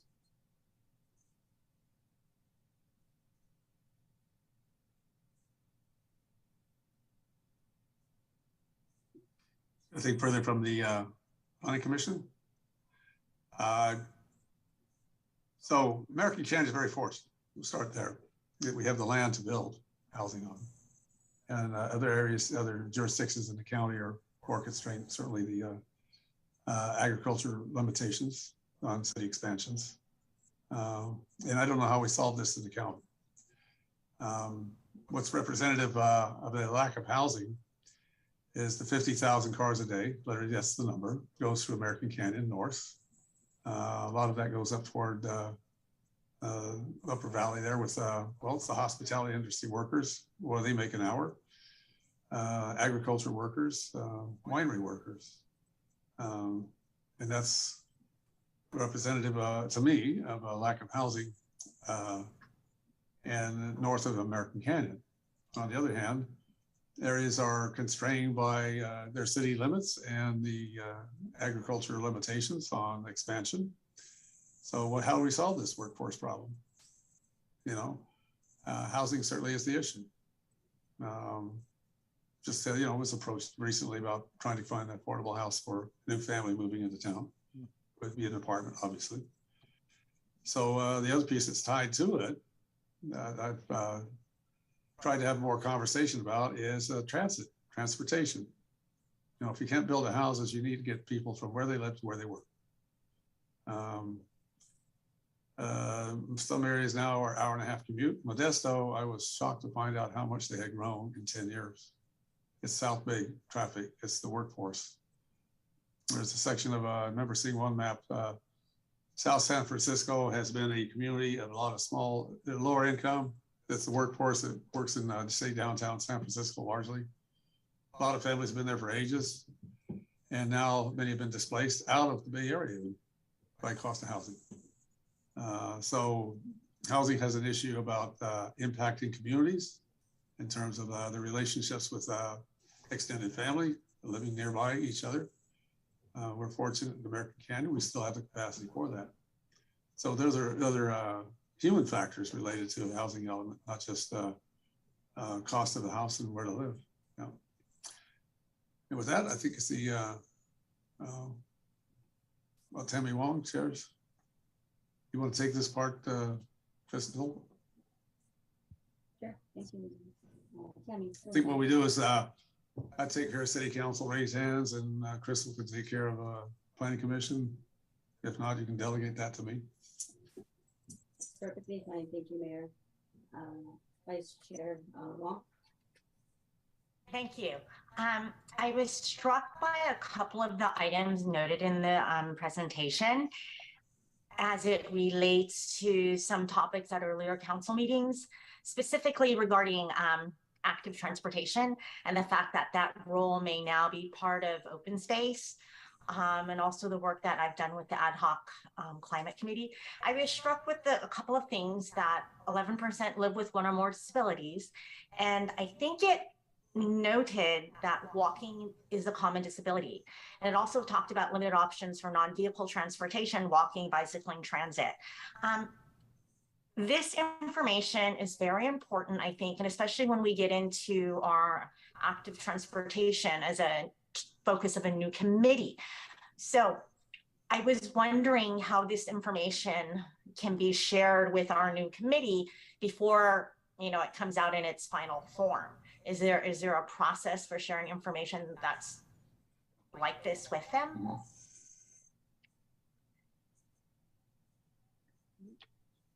I'll take that. Vice Chair Wong, that's a great point. The real key area of the housing element is reaching out to different stakeholder groups. And with the emergence of a new commission with a mission to do with active transportation, I think we'd be happy to meet with them if the timing works out. The state doesn't expect us to stop outreach just because we've submitted a document to them. We can continually work on outreach. Thank you. Come back to City Council. Councilmember Joseph, your hand's up. Yes. Since others have had a chance to comment, I'd like to make a couple of suggestions on the draft element. First, and I mentioned this earlier to the city manager, I'd like to encourage a way for us to have more condominium sales.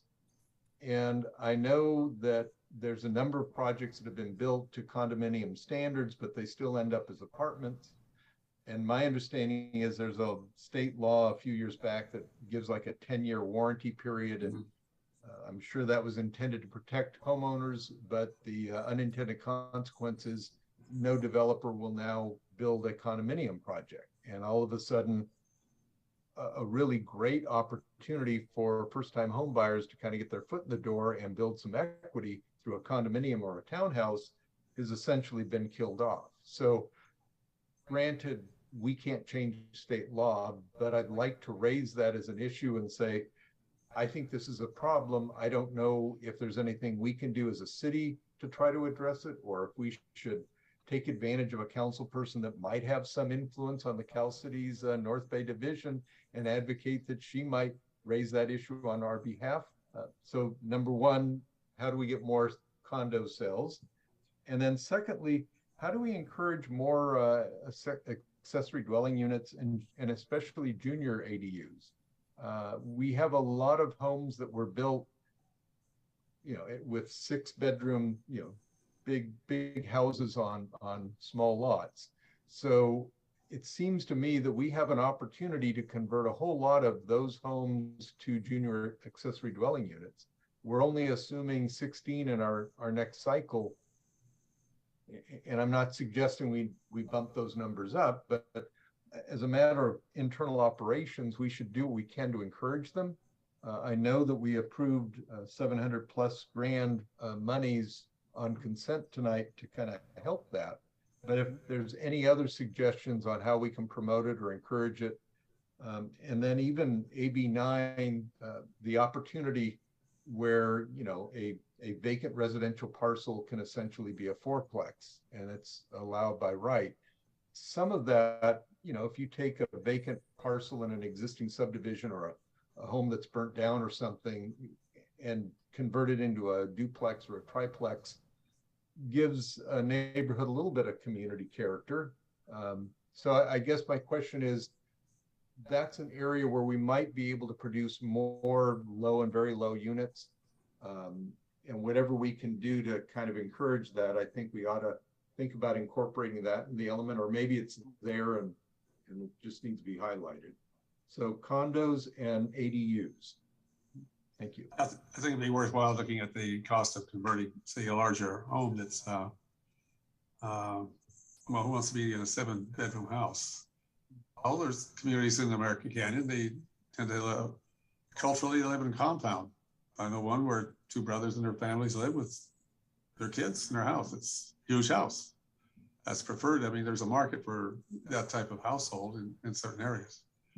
Your point, yeah, it's what's the cost of doing it might be helpful information to have out there as well.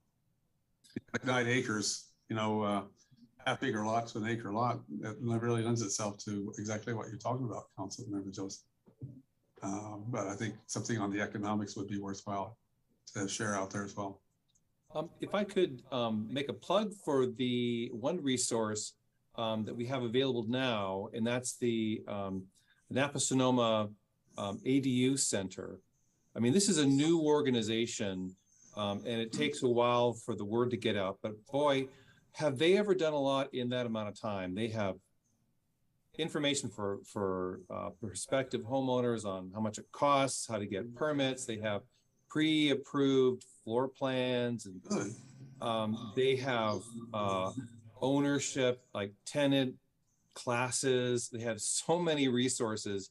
And so getting the word out on that is just, I can't say enough of how much I appreciate how much they can do to help with that. And then, of course, as the Councilmember Joseph just mentioned, the council just minutes ago approved a wonderful program to help fund through zero interest loans to construct ADUs. And these days, who can get a zero interest loan? Wow. Not to mention that if it is allocated to a lower income tenant, then the loan itself declines 5% per year. So over 20 years, a $70,000 loan becomes zero. So, I mean, what a great way, because I know that cost is definitely a barrier. And so those are 2 resources, one brand new, another one that's somewhat new. And I'm sure as the word gets out more and more, then it'll become used more. On just one comment on 16 ADUs, we wish we could count more, but the state HCD department doesn't like it if cities overestimate. So they will accept projection based upon past experience. So it's arguably, I think, a conservative estimate. We're hoping to exceed expectations on that area. And anything on condominiums? You know, there are an awful lot of brand new condominiums in certain areas of California. So it is done, but I don't know if quite what the rules are in terms of what authority a city might have in requiring multifamily to be a condominium. That would be something we could certainly look into. Thank you. Thank you, Director Cooper. Commissioner Holman? Thank you. I've been beating the drum on condominiums for a long time, as many of you folks know. You know, our friends at the Watson Ranch development, I've tried to push them to include condominiums in that project as a lower cost home ownership option that is wonderful. It's the entry and the exit for a lot of people. When you are young and looking to get into a community, a condominium can be a great way to get in. Then you develop a family, you want more living space, you want a yard, etc. Great, you move into the single family home. Then the kids leave and you're an empty nester. And you look at this stuff and you go, wow, I don't need a 10,000 square foot lot. I don't need a, 2,500, 3,000 square foot home. It's just two of us. I don't want to maintain all of that, but I do want ownership. I don't want to rent. And so condominiums, and they don't, and I mean, and this is a key piece. Condominiums don't have to be townhouse or apartment type structures. You can have small single family homes done in a condominium approach, because if you limit the, it doesn't have to necessarily be shared walls per se. It's shared space ultimately makes the condominium.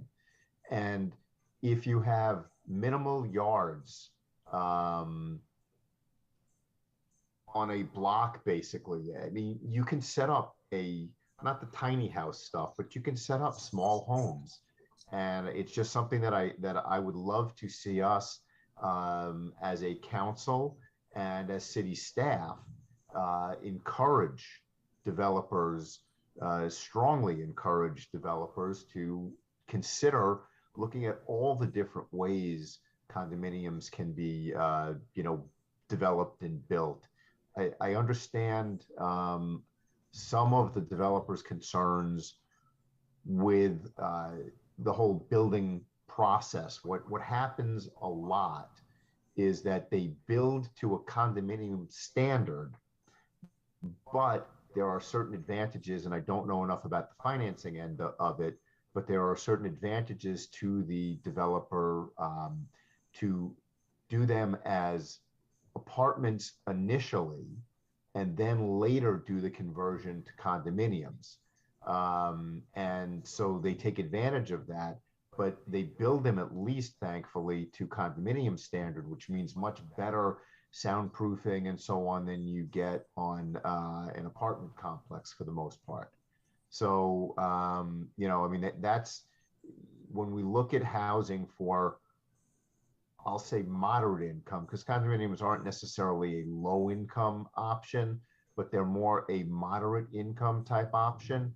And they're a wonderful entry and exit point. And I really would love to see us as a community push harder to get our developers to go down that route. And we've got a couple of projects that are going on. Watson Ranch being one. We've got the Oat Hill development being another. There's, the annexation potentials.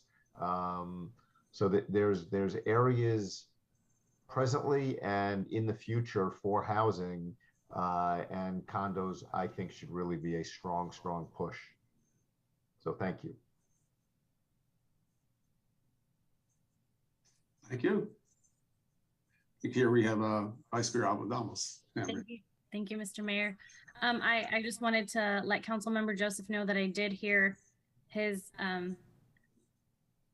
advocating of me to push at the California League of Cities, and you're absolutely right. That is where it starts, because what Commissioner Altman was just referring to is the reason why most developers build apartments first and then convert to condos is because of SB 800, which is a state bill, right? And it basically makes the developer liable for construction defects for 10 years. Like, you can't even sue the contractor within that 10-year period. You have to go back to the developer, and once they fix it, they're not released from liability, right? The SB 800 assumes that the developer is completely warranting there's a complete warranty on the repair also. So it's a lot less headache to keep it as an apartment for 10 years and then convert it into a condominium when they're released from that liability. And so there's got to be like a deeper policy discussion at the state level to incentivize condominiums. Thank you. And I guess I'm not as subtle as I think. There's another option here with ADUs, junior ADU within the building. Some years ago, I had an opportunity to tour what Lennar was building down on Muir Island, and they have an ADU inside the house. It's a complete unit separated by itself. This is a shared door that comes in and out. But the idea being that, well, you have the family and you need the bigger house, you can rent out the junior ADU. When you're now an empty nester, you move into the junior ADU and you rent out the big house. And I thought, well, there's an interesting idea. I mean, it's not fully equipped junior ADU, laundry, kitchen, etc., just on a much smaller footprint. And access is external. So there's a thought to share with the Planning Commission in terms of projects coming forward.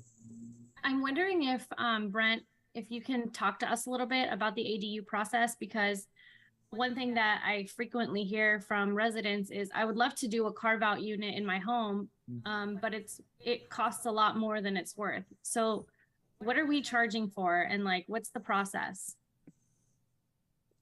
Well, thank you, Vice Mayor Abadamas. It is a new home. So if it's a junior ADU is converting a portion of a house no more than 500 square feet. So it could be a larger master bedroom on the ground floor, has its own entrance. There are building code standards that apply in any event. So if you're taking an area that's already part of the living space of the house, it's a much simpler process. Sometimes people might, if they have an extra third car garage that's part of the house, the garage, when it's built, isn't built to a standard for living in, because it's meant to store a car. And so if somebody takes that portion of the house and converts it to a junior accessory dwelling unit, well, they're going to have more building code issues, such as insulation in the walls, has to have its own heating and air conditioning system. The floor elevation, might be off. There's a whole more building code areas. If they're building a separate structure in the backyard, well, then that's like a whole new house from ground up. So each of these things come with their own challenges. When it's a conversion of an area like a bedroom or maybe a study in a bedroom, something like that, the building code requirements is much simpler. In any event, it's really not something that lends itself to a homeowner without experience in the building code to do. It's not really a DIY effort, generally speaking. And that's where the Napa Sonoma ADU Center can really come and help. They can help counsel a homeowner. How much do you know? Maybe there's some things they can do. They can provide resources. There's a whole lot of things that could help them. And so it really depends upon what might be something someone tries to do. If they aren't aware of what their resources are and they just try something, they might find that they hit an obstacle they didn't expect, and that could be discouraging. I'm wondering if there's room in our building code to change the way that, like, to no longer look at ADUs as new homes. I mean, we still obviously want them to be safe and fit for people to live in, but maybe there's a way to streamline and make it easier for people to build ADUs. So I don't know if that's like a future agenda item to bring that back to council to figure out how we can make it simpler. The building code in California is uniform throughout the state, and so there's constraints as to what the city might do with regard to changing the standards for ADUs. There are new state laws all the time, kind of with that in mind. Currently, if it's a junior accessory dwelling at 500 square feet, well then sewer impact fees, water impact fees are waived. They don't require to have their own restroom. They could be shared with the rest of the house. I mean, there's different things there that's in state law that allows it to be easier to be built. So certainly your thinking is in line with a lot of the direction of the state law, but the city is constrained to, on its own, change some and relax some of the building code standards that may be in place today. Okay, so I've read a lot of the state law around ADUs. And so, yes, I agree with you. It's there to help actually facilitate. I was referring to our own. Do we have anything in our building code that makes it harder, or no? Like, no, it's the city's building code it's the state code. There are some local amendments, but those are very specific situations that don't really address the ADU. One of the things that the city has done is it has reduced park impact fees and some other impact fees. State law actually is cut up with that, and it requires a proportionality emphasis, which the city was ahead in doing already. So we are looking at ways of being able to do it where it's feasible to do. Excellent. That's what I like to hear. Thank you. Oh, good to have that information available. Thank you. Of course, we have a web page we go to find out more. We are working on our website all the time to add information.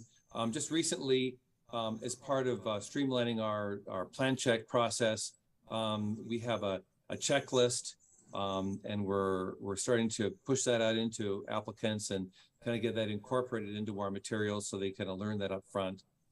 So we're kind of thinking all the time of ways of being able to educate people and direct them to the resources so that it's something that they can help do without surprises. It's helpful, right? Okay, is anything further discussion or questions from council, planning commission? Well, we look forward to more building happening in American Canyon. Now I'm excited about it. I think I know there's a lot of objection to building in communities, but you know what? Mine's always been build it right, make it something that's an asset to community. Certainly, real earlier this evening, a lot of environmental issues are going to be facing the city. You know, you hear all the landscaping and new housing on recycled water. You know, we got 2 apartment buildings, Village at Vintage Ranch over here at Canyon Ridge. All the toilets are on recycled water. I mean, that's our effort to be conscientious about conserving, managing resources effectively. I look forward to more of that. Well, we concluded our meeting for the evening. I think you got some questions from the wow. Yeah. Everybody calling in? Public comment. Noticing requirement and public comment, yes. Public comment.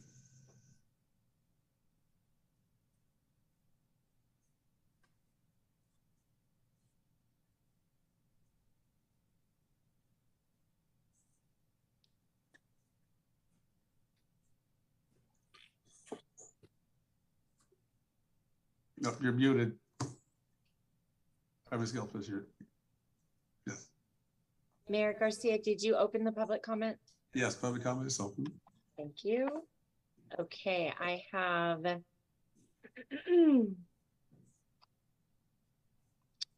I have Karina Cervente. Hold on just one minute. Let me get her back. Where's my...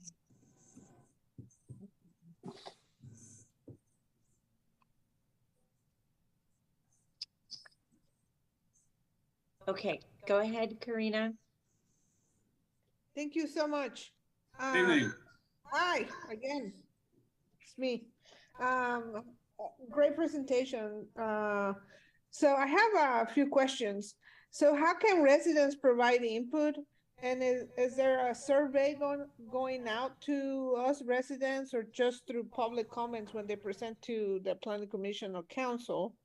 The other one is any housing for teachers or first responders that work in American Canyon.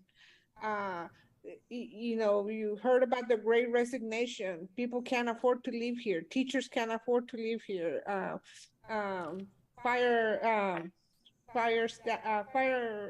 people. I don't know what you call it. I don't know what the political right word to say. Police officers. They can't afford to live here anymore. So are we putting into account all these folks that can't live here in this on this plan? And also, is there a list of low-income housing at the city level? I know there's one at the county level, and the waiting lists are always closed. I yet to see an open wait list. So I want to know, what is the city doing to get all these resources out to the community? So if you can answer my questions, that would be awesome. Thank you. Thank you. Karina, I'm not sure I can give you a complete answer, but I could give you some of the answers. Your first question had to do with providing comments. We do have a survey for comments on the general plan with our website. It's a Laserfiche form where it's kind of set up to be able to provide comments in that form. Of course, we accept comments, email and letters too. So any of those kinds of comments are worthwhile. If you have other groups as well, we're happy to talk to them as well. Kind of like we had talked maybe earlier with the new OSOC committee or commission, but other groups as well. We've always encouraged and welcomed that. As we know, there's never enough money for all of the housing needs. When it comes to the city, we do have funds that we get from grants, and there is a affordable housing fund that is assessed on new commercial development. And then also we have an inclusionary housing ordinance where new development is required to provide a component of its housing to lower income residents. There is also a state law that has found that sometimes those inclusionary requirements are, given the subsidy of building affordable housing, can be a barrier to housing. And so state law requires cities to have other options that developers can provide. And one of the options that does require information from the applicant with regard to whether the inclusionary component's a barrier is provided. And oftentimes they make up with that with an in lieu fee. So the city acquires funds in that way as well.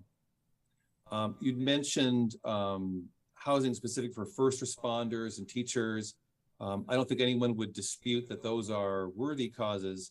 When it comes to the city as an agency, favoring one group or another for the source of those funds, it touches an area of federal law related to fair housing. The city does have a preference policy for veterans. There was a study done quite a few years ago that showed that that is something that can be done, but generally favoring one group or another for those rare affordable housing funds does get into fair housing. Now, there's nothing to say that those agencies that hire teachers or firefighters couldn't provide housing themselves, but the city on behalf of those agencies for those particular employees could touch into an area of fair housing and would need to be explored further. I think maybe finally, when you talked about low-income housing assistance waitlist, you may be referring to the Section 8 program. This is one that has been oversubscribed for a long time. The federal government funds it and has not provided much funding for it. There was recently some Section 8 vouchers that were released in American Canyon. And so it does happen, but the demand greatly outstrips the supply. And if I could just add one extra point on the topic of workforce housing. Within the housing element, we did include a new program to look at the zoning code to see how we can adjust development standards to make workforce housing and different housing types, missing middle housing types that are available to median income households with what the city can do. So one thing the city can do is look at current practices and see if there's any adjustments that can be made. So we've committed the city to do that.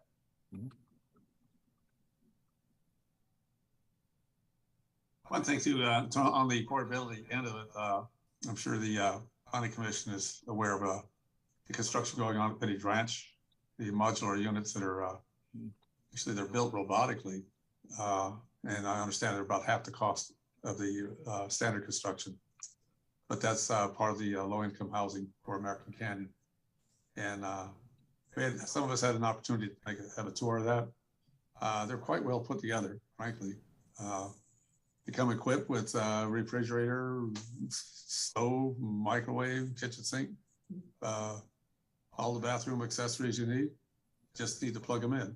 And so it takes about 5 minutes to offload it, about 2 hours to hook them up, and about a week and a half they've got the trimming on the inside of the house finished. So there's creative ways of building that housing stock that you can rent at a reasonable rate for the wage earner. I think planning commission, I think you got a hand up. Yes, thank you, Mayor. The question I've got is, I understand that the city can't provide workforce housing for fair housing, federal fair housing guideline issues. The question from my end is, can private developers build workforce housing? And I believe the answer there is yes. And then the question is, can the city or can a city encourage developers as part of the development that we're not funding, so there's no fair housing, federal fair housing issues, to include workforce housing as part of whatever development they're doing? And if the answers there are yes, again, that's something that we should be looking into, trying to encourage developers to pursue, because that would address legitimate concerns that have been voiced here and elsewhere. Commissioner Altman, I think you may be referring to the inclusionary housing ordinance.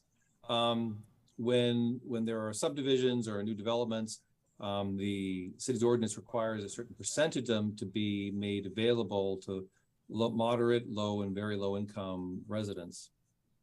And so there is a requirement today for that through private development. And an example would be Canyon Ridge Apartments, of which 5% of them are rented to very low income residents in perpetuity. So so that it's nice in that it's doesn't expire.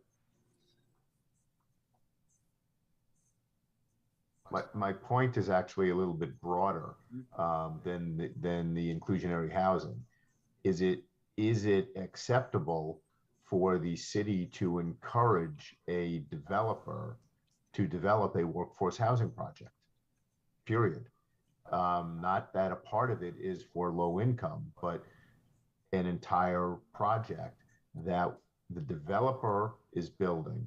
The city is not funding, the city is not involved other than providing the various, required approvals and permits and so on. Does that run afoul of federal fair housing law for us to encourage developers to do that?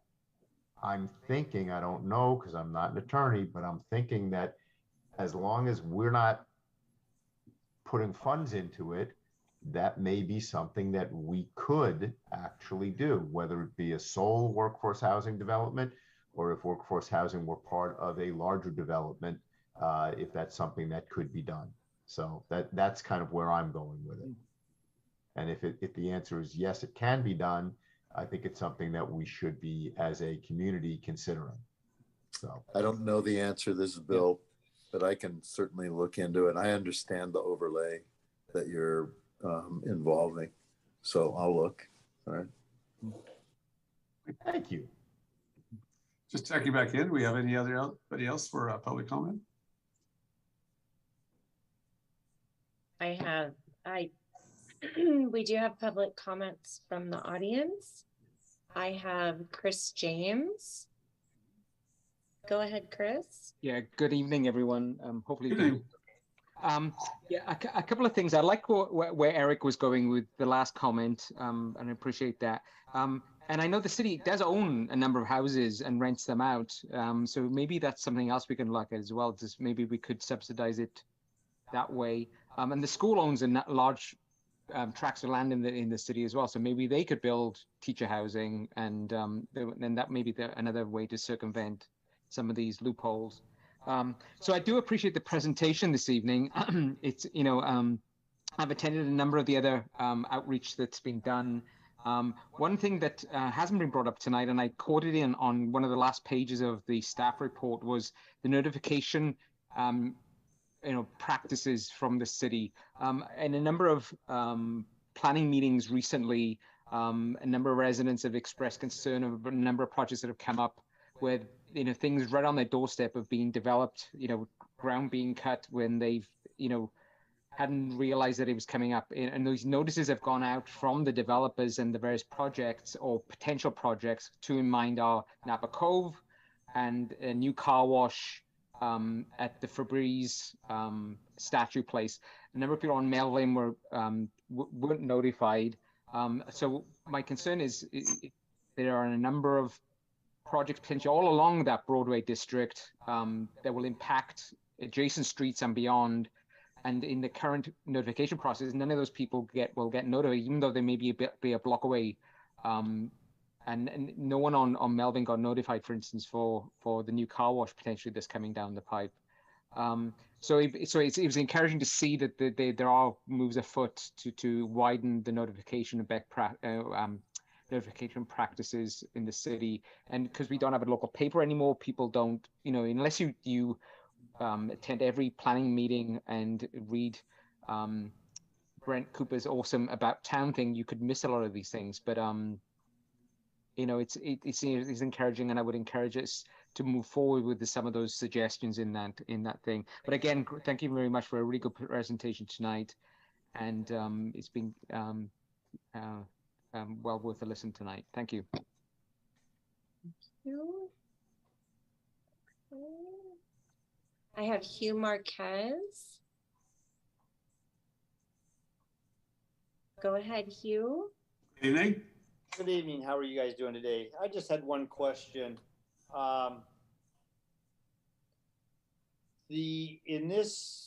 Will it be the apartment on Melvin, I understand, does not have enough parking for the amount of residents it has. And I'm curious if this if the new plans will make sure that for whatever multi-residential neighborhood we decide to build, that there will be ample parking inside the development. It's concerning to me that I heard that the apartment on Melvin doesn't even have enough parking for the residents, and they have come to the conclusion that overflow parking will be now on the street.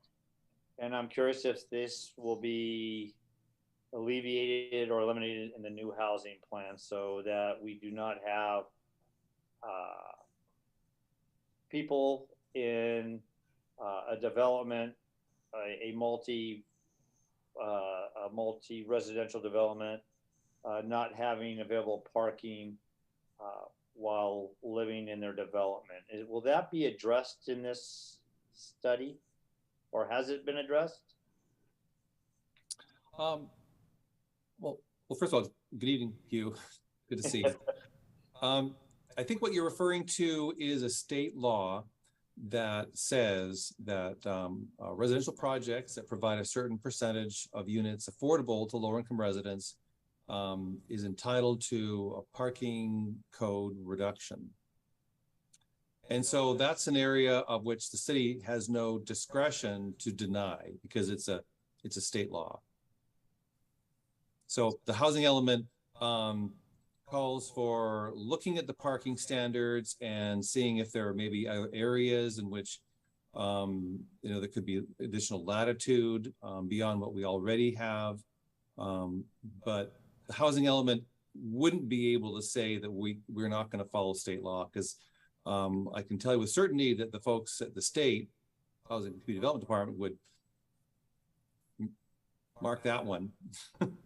So, I think we all agree American Canyon is an auto-oriented place. It's difficult to get around on foot or bike or transit alone, particularly with long commutes.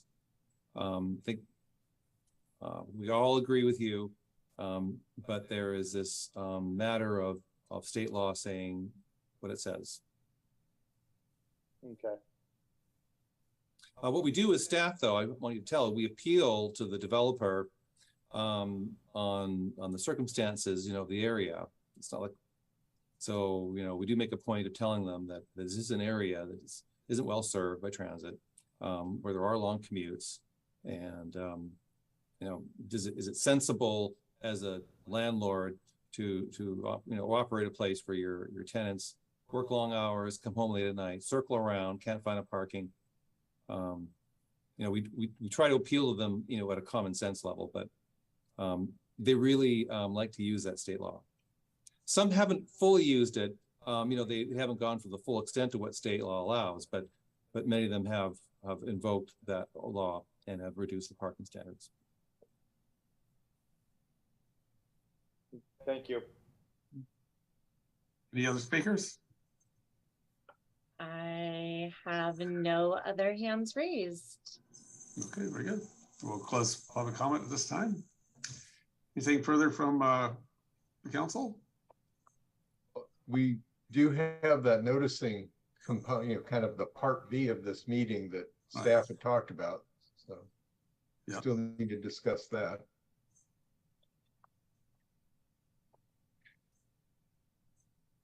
If you're ready, I have a brief presentation just to go over some of the issues.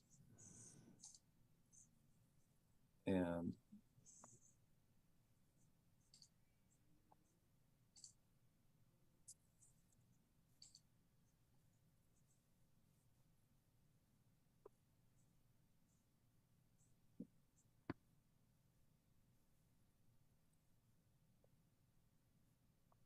okay. I think I have the right screen shown. Everyone see the title page there? Yes. Please ignore the month.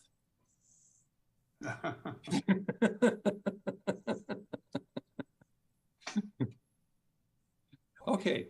To begin, the city council received resident concerns, and the council directed staff to come back at some point in the near future to talk about our public hearing notice standard, which calls for hard copy paper notices mailed to property owners within 300 feet of the application property boundary.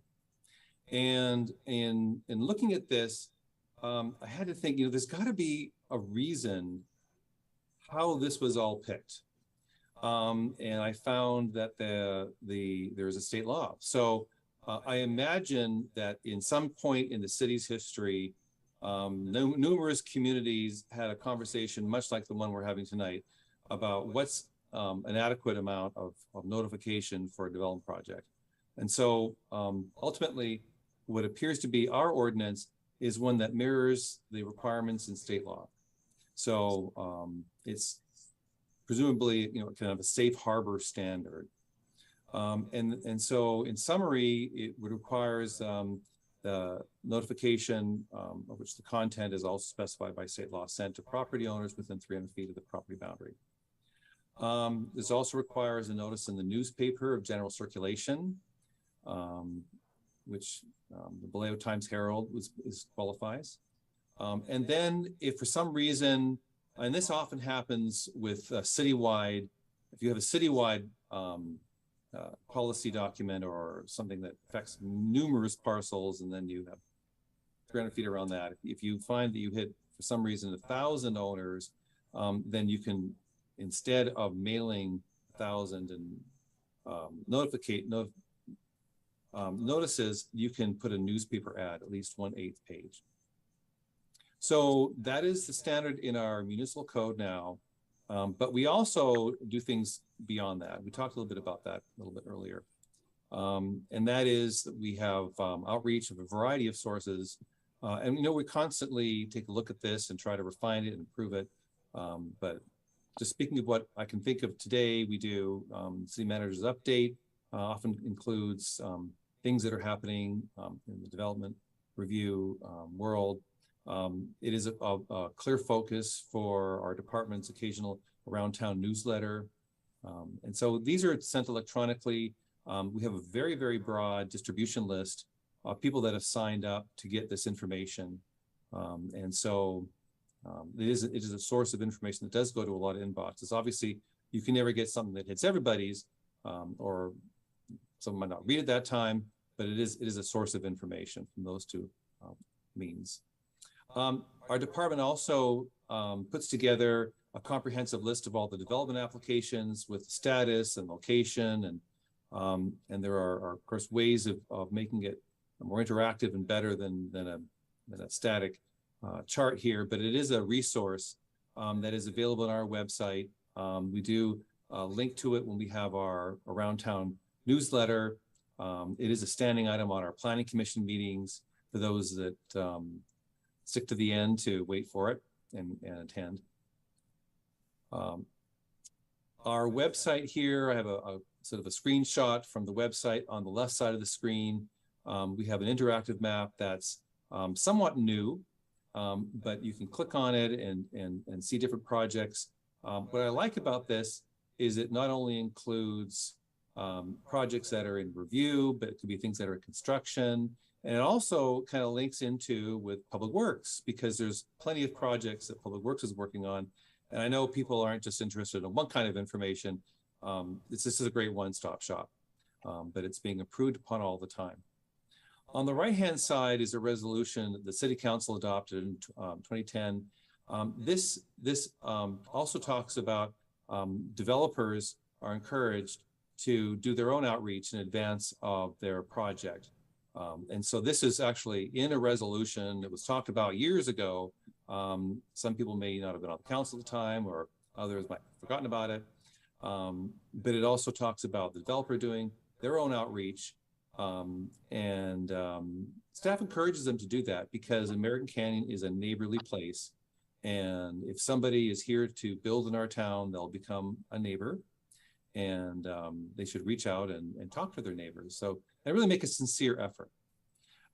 It also, the resolution talks about as well, early in the development review process, staff sends out a letter to inform residents within 300 feet of the property about an application submittal.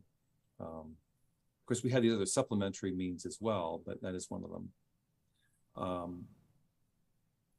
I mentioned our Gov delivery as well. Does some great work. I wanted to just compare a little bit, what does it mean visually for a 300 foot, 500 foot, and 1,000 foot distance. And I'm just going to use the Febreze site here because that was the one that just came up recently. So it is true, 300 feet from the outer edge of the property line takes you to the eastern side of Melvin Road. Just worked out that way. You might notice up here on the right, the Adobe lumber site. It's like, well, that's way more than 300 feet, but the property boundary is within 300 feet because it's right here on the east side of the highway. So you just include the whole property. So it kind of looks bigger than 300 feet. And it's only because the property is bigger than 300 feet. So it's not a nice clean circle. It's jagged because it touches a property, then you just do the whole property. So that's kind of this sort of a peach color, I'll say. 500 feet, takes in some more properties to the west and to the south. And so that would cover areas within certain parts of Melvin Road. and then some more to the south that happen to be on Melvin Road, but also maybe an address on the highway.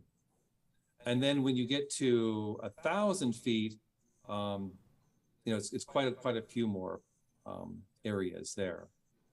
But arguably, whatever number is selected, someone is not included. So I don't know, it depends on the project. If we're only depending upon this means to inform people of a project, well, then someone's not going to get it because they're beyond there. And sending a letter to everybody in the city, well, that's a pretty tall effort. It also, might point out, is sent to property owners. It isn't sent to tenants. So if there's a property owner on a certain street and they don't live in town, it goes to their home address. And so there wouldn't be a letter. So that's another layer as well to think about. There may be properties here that are rented. And so as we talk about being more and more inclusive, through this means alone, it's probably not hard to imagine that as we're trying to administer a process, it can become quite complicated. Just with a static boundary amount, because you have tenants to deal with, you have someone that gets left out. And so, there's going to be a criticism, whatever way you go, because we want everyone to know. We did a survey of, so what does everyone else do? And that's always, I think it's always kind of interesting, not necessarily what we would do, but I think it's just interesting to see. And if I had to summarize, it looks like the smaller jurisdictions have a smaller radius, and that kind of makes sense. You look at Calistoga, 300 feet within Calistoga is maybe a big chunk of town. It's a small town. So smaller towns, smaller radius, that takes care of Calistoga, St. Helena, Yountville.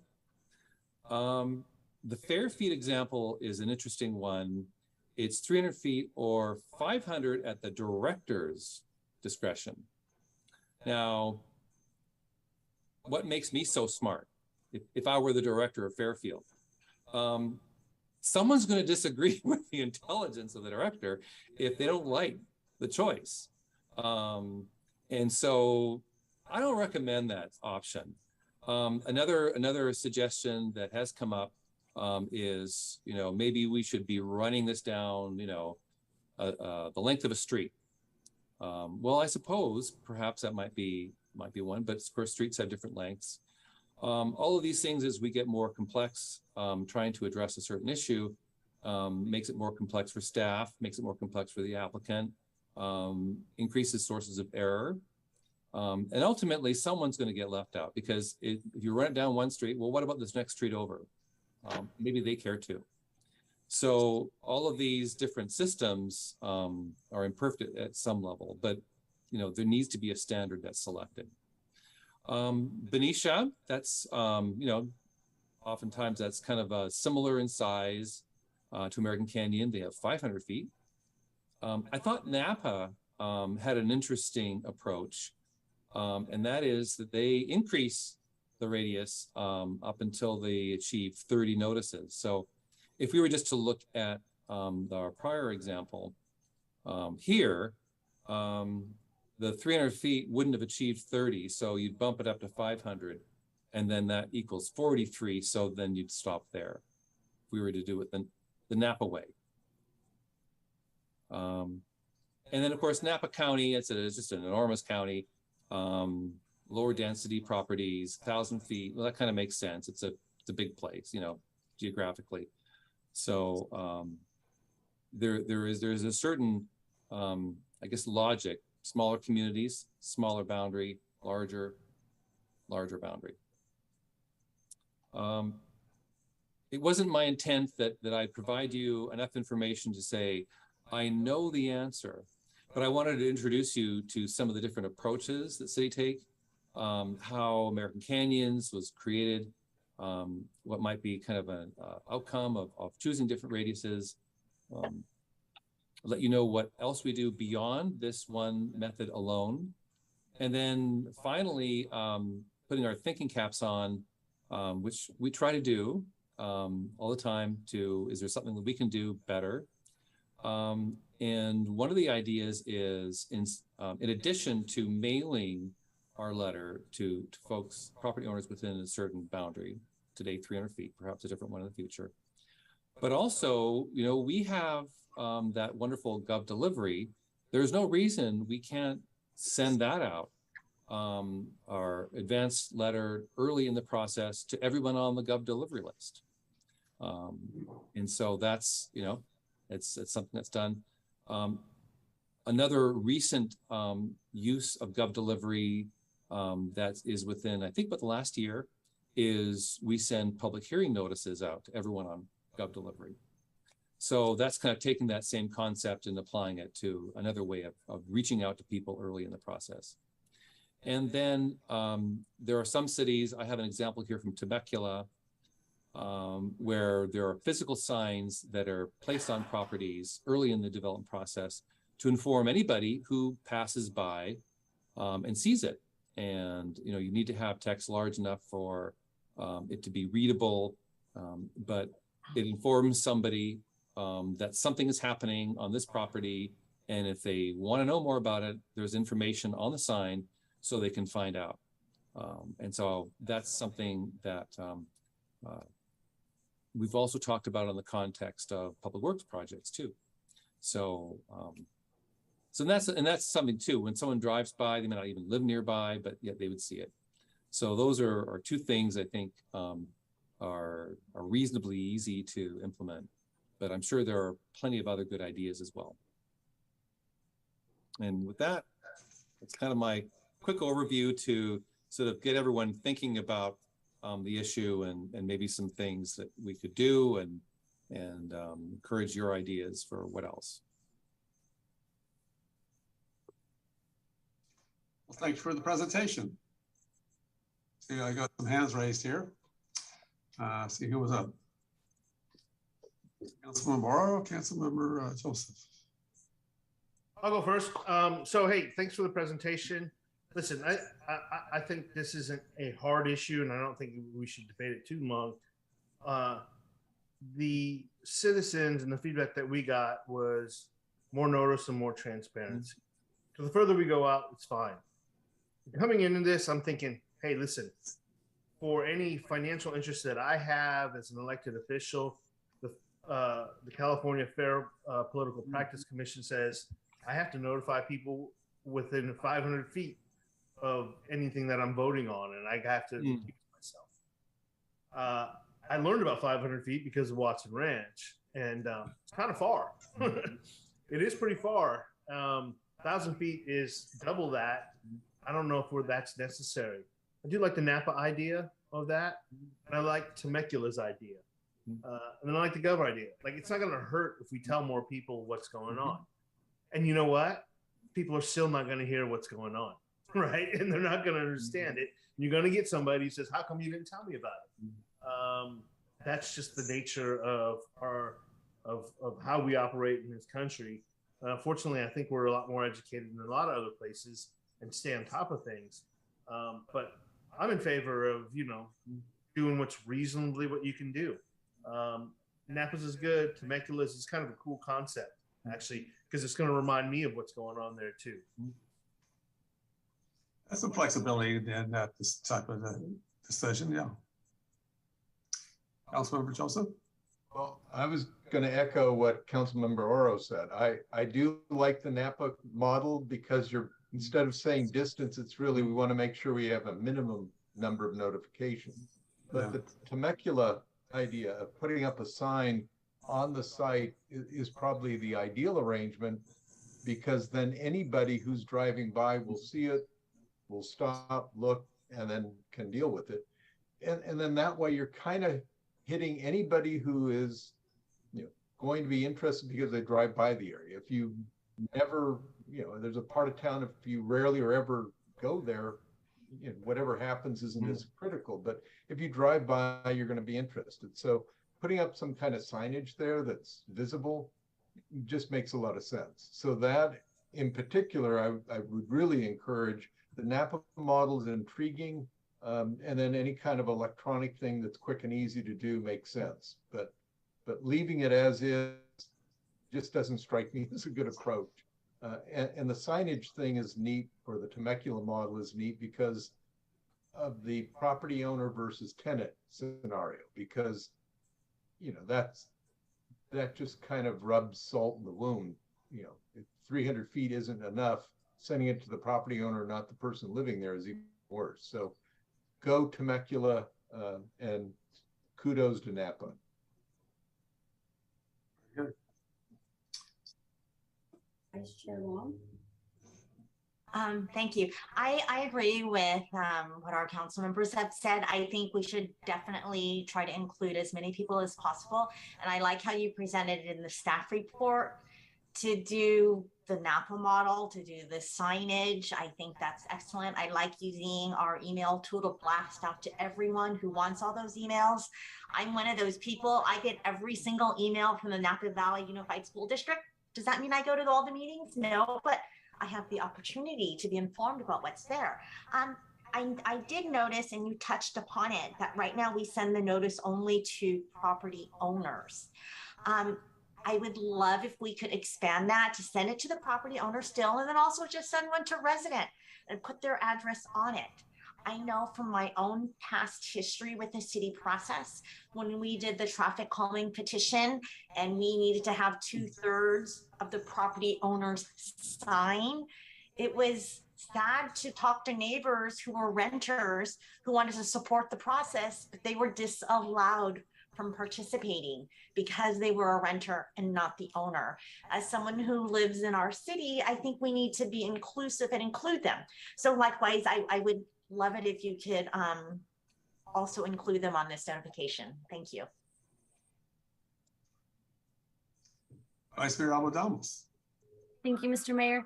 I agree with Tammy, Commissioner Wong. I think the more inclusive we are, the better. I was even going to suggest adding things to the city manager's update. A lot of things do go in the city manager's update. I'm not sure if you do any kind of noticing there though, but it's not a bad idea. I really like the sign, the Temecula idea. I think that's a great idea. I love that. And like you said, Brent, anybody who's walking by will be on notice that something's coming here. I agree that we should also extend the notice to the renters. I feel like they should be aware of what's happening right next to them. If somebody's been living somewhere for like 5 years, just because they don't own the house and they're renting it, doesn't mean that we should not inform them of what's going up next to them. And I like the 500 feet idea. I don't necessarily, maybe I just don't understand the concept, but I don't like the until we reach 30 notices. Like, what's the significance of 30 people within 500 feet receiving notices and not everybody within 500 feet?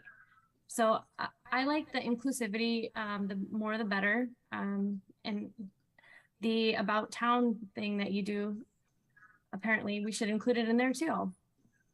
But that's where I am right now. I'm leaning towards the 500 feet, and because I also agree with Councilmember Oro that 1,000 feet is way too much.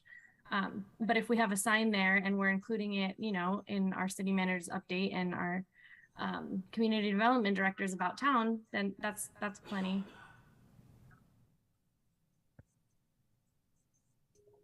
Thank you. Thank you, Vice Chair. Commissioner Altman. Thank you. Yeah, I'm going to echo what everyone else has kind of said to this point, but I'm also going to throw out a couple of other things. One, I think the Napa idea is good. I think 30 is not maybe the right number, maybe not the right number, but I think Napa uses it as a minimum so that it's at least 30 are going out. It's not that it's only 30. We may want to, use a higher number, but I think that concept works well. I agree the Temecula approach of the sign works. Using the Gov delivery, doing the newsletters. I also would ask, is it possible that Nextdoor could be used? There are a lot of people who look at Nextdoor, and it's not, this isn't to do a back and forth. This is to just post a city notice on the Nextdoor platform. Hey, there's a hearing on this boom, in that particular neighborhood, because there are a lot of people who use that as, frankly, their primary source as to what's going on around town. It's I think we're taking the right strides, and just a couple of more things that might help, get us further.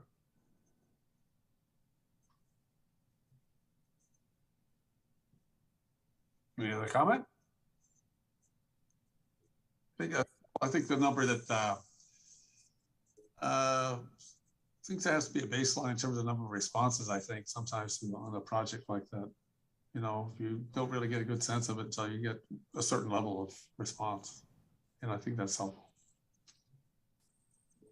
Anything for City Council? Just real quick, Mayor Garcia, I am heading actually this weekend, so if I see any signage, I'll take a picture and shoot it out to this group. Very good. I do like the fact that the signage out there would be advantageous for us to reach the residents. However, by caution of vandalism or any of that that potentially would happen, what's that impact for the city to get a new sign up there? What's the turnaround time, production time, just to kind of think it through what that actually entails for us to put the sign up there. I'm in agreement that it definitely even makes sense to reach that.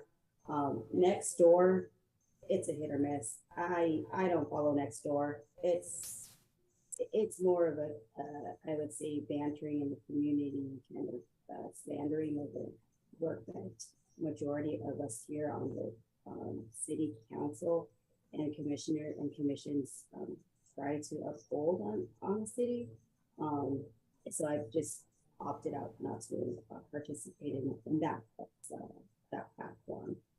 As far as the reach for the 300, 500, or 1,000, perhaps it may be based off of the type of project and the actual input that was trying to seek from the community would be my opinion.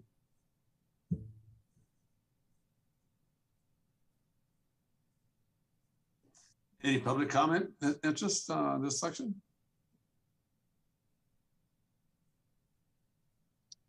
I have Beth Marcus. Go ahead, Beth. Okay, first of all, oh gosh. First of all, I know you guys are probably all going, oh God, it's her again. I know that, first of all, thank you, Brent, for making the presentation. I really appreciate it. As you know, I'm the one who mentioned this because several times on Melvin Road, there are things that's come up that we were not notified. And you mentioned about it being a possibility to outreach like through the newspapers, maybe the Vallejo Times-Herald. Well, I don't particularly subscribe to the Vallejo Times-Herald because I don't live in Solano County and there's just too much negative stuff going on in there. And I would like to see it in the Napa Register because we live in Napa County. And as far as the outreach, when you said about the manager's update, the kind of projects that I think we're looking or talking about are ones that are coming, the new ones, the ones that are early in the process is what I'm trying to say. Not the ones that are already done. I mean, like I said, I always listen to planning commission meetings, city council meetings, so I'm aware of what's going on. But I do like the idea of the physical signs of the property. I think that is an outstanding idea. So again, thank you so much for the presentation, Brent. I'm sorry, I don't want to be beating a dead horse, but I did want to just give my comments. Thank you. Thank you. Okay, I have Chris James. Please. Go ahead, Chris. Yeah, thanks for the second opportunity tonight to speak. And I did like the detail that Brent put into his presentation, and it covered some of my concerns. And I do like the idea of a sign. I'm not sure how that would work on the example he gave, the new car wash. It was a speculative project. I don't think they own the land yet. I think they're in some sort of tentative agreement to buy the land to build that car wash, or potentially build that car wash or something else on that site. So putting up a sign, it depends where it is in the process. So there's input at various stages of these things that people would probably like to be informed on, and that may happen much later in the process when some other things that may have been already agreed and more difficult to backtrack on it. So, and again, the Broadway district is going to touch a lot of communities running parallel to that the whole development that's potentially going to go on over the years. So it's the more people we can inform on that, the better, because all that traffic coming off the roads going into that development and then into the neighborhoods, and again, the whole renters thing. We are a community of renters as well as other families living at some of these residents that would like to give input on these things. So. So the more people we can, include in the outreach, the better. And, in today's technology and, point and click and submitting, blasts of emails or letter, things going out, I think we can do it technology wise. There's no difference between sending out 30 or 100. It's just a, cost of a stamp and making sure the right people are on that list, right? So hopefully we can do that. So again, thank you for the presentation this evening.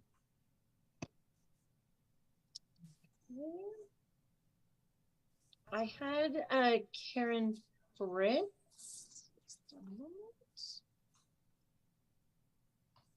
Karen, go ahead. I thought I lowered my hand. Oh, okay. I'm sorry. Well, I thought I might have done that on accident, I thought. So I didn't. Well, that's fine. But while I'm here, I guess I'll go ahead. I thought it was a very good presentation as well, Brett. Thank you. And I like the 500 feet or a minimum of 30 letters or however many in a particular area. Different areas have different densities. So I think that's something that would have to be evaluated. And I personally wouldn't mind seeing it in the Vallejo Times-Herald. Sorry, Beth, but I do take that paper and I do enjoy sitting down with my cup of coffee and reading the paper. I read many notices that the City of American Canyon posts in there. I would take the Register again if the Register was delivering in our area. That's the only reason I don't have it today. But again, good presentation. Thank you. Thank you. I have no other hands raised. Very good. Well, thank you for the discussion, everyone, in the presentation. Good to know. Anything further? Mayor Garcia, I have an action minute order request. Yes. On that item.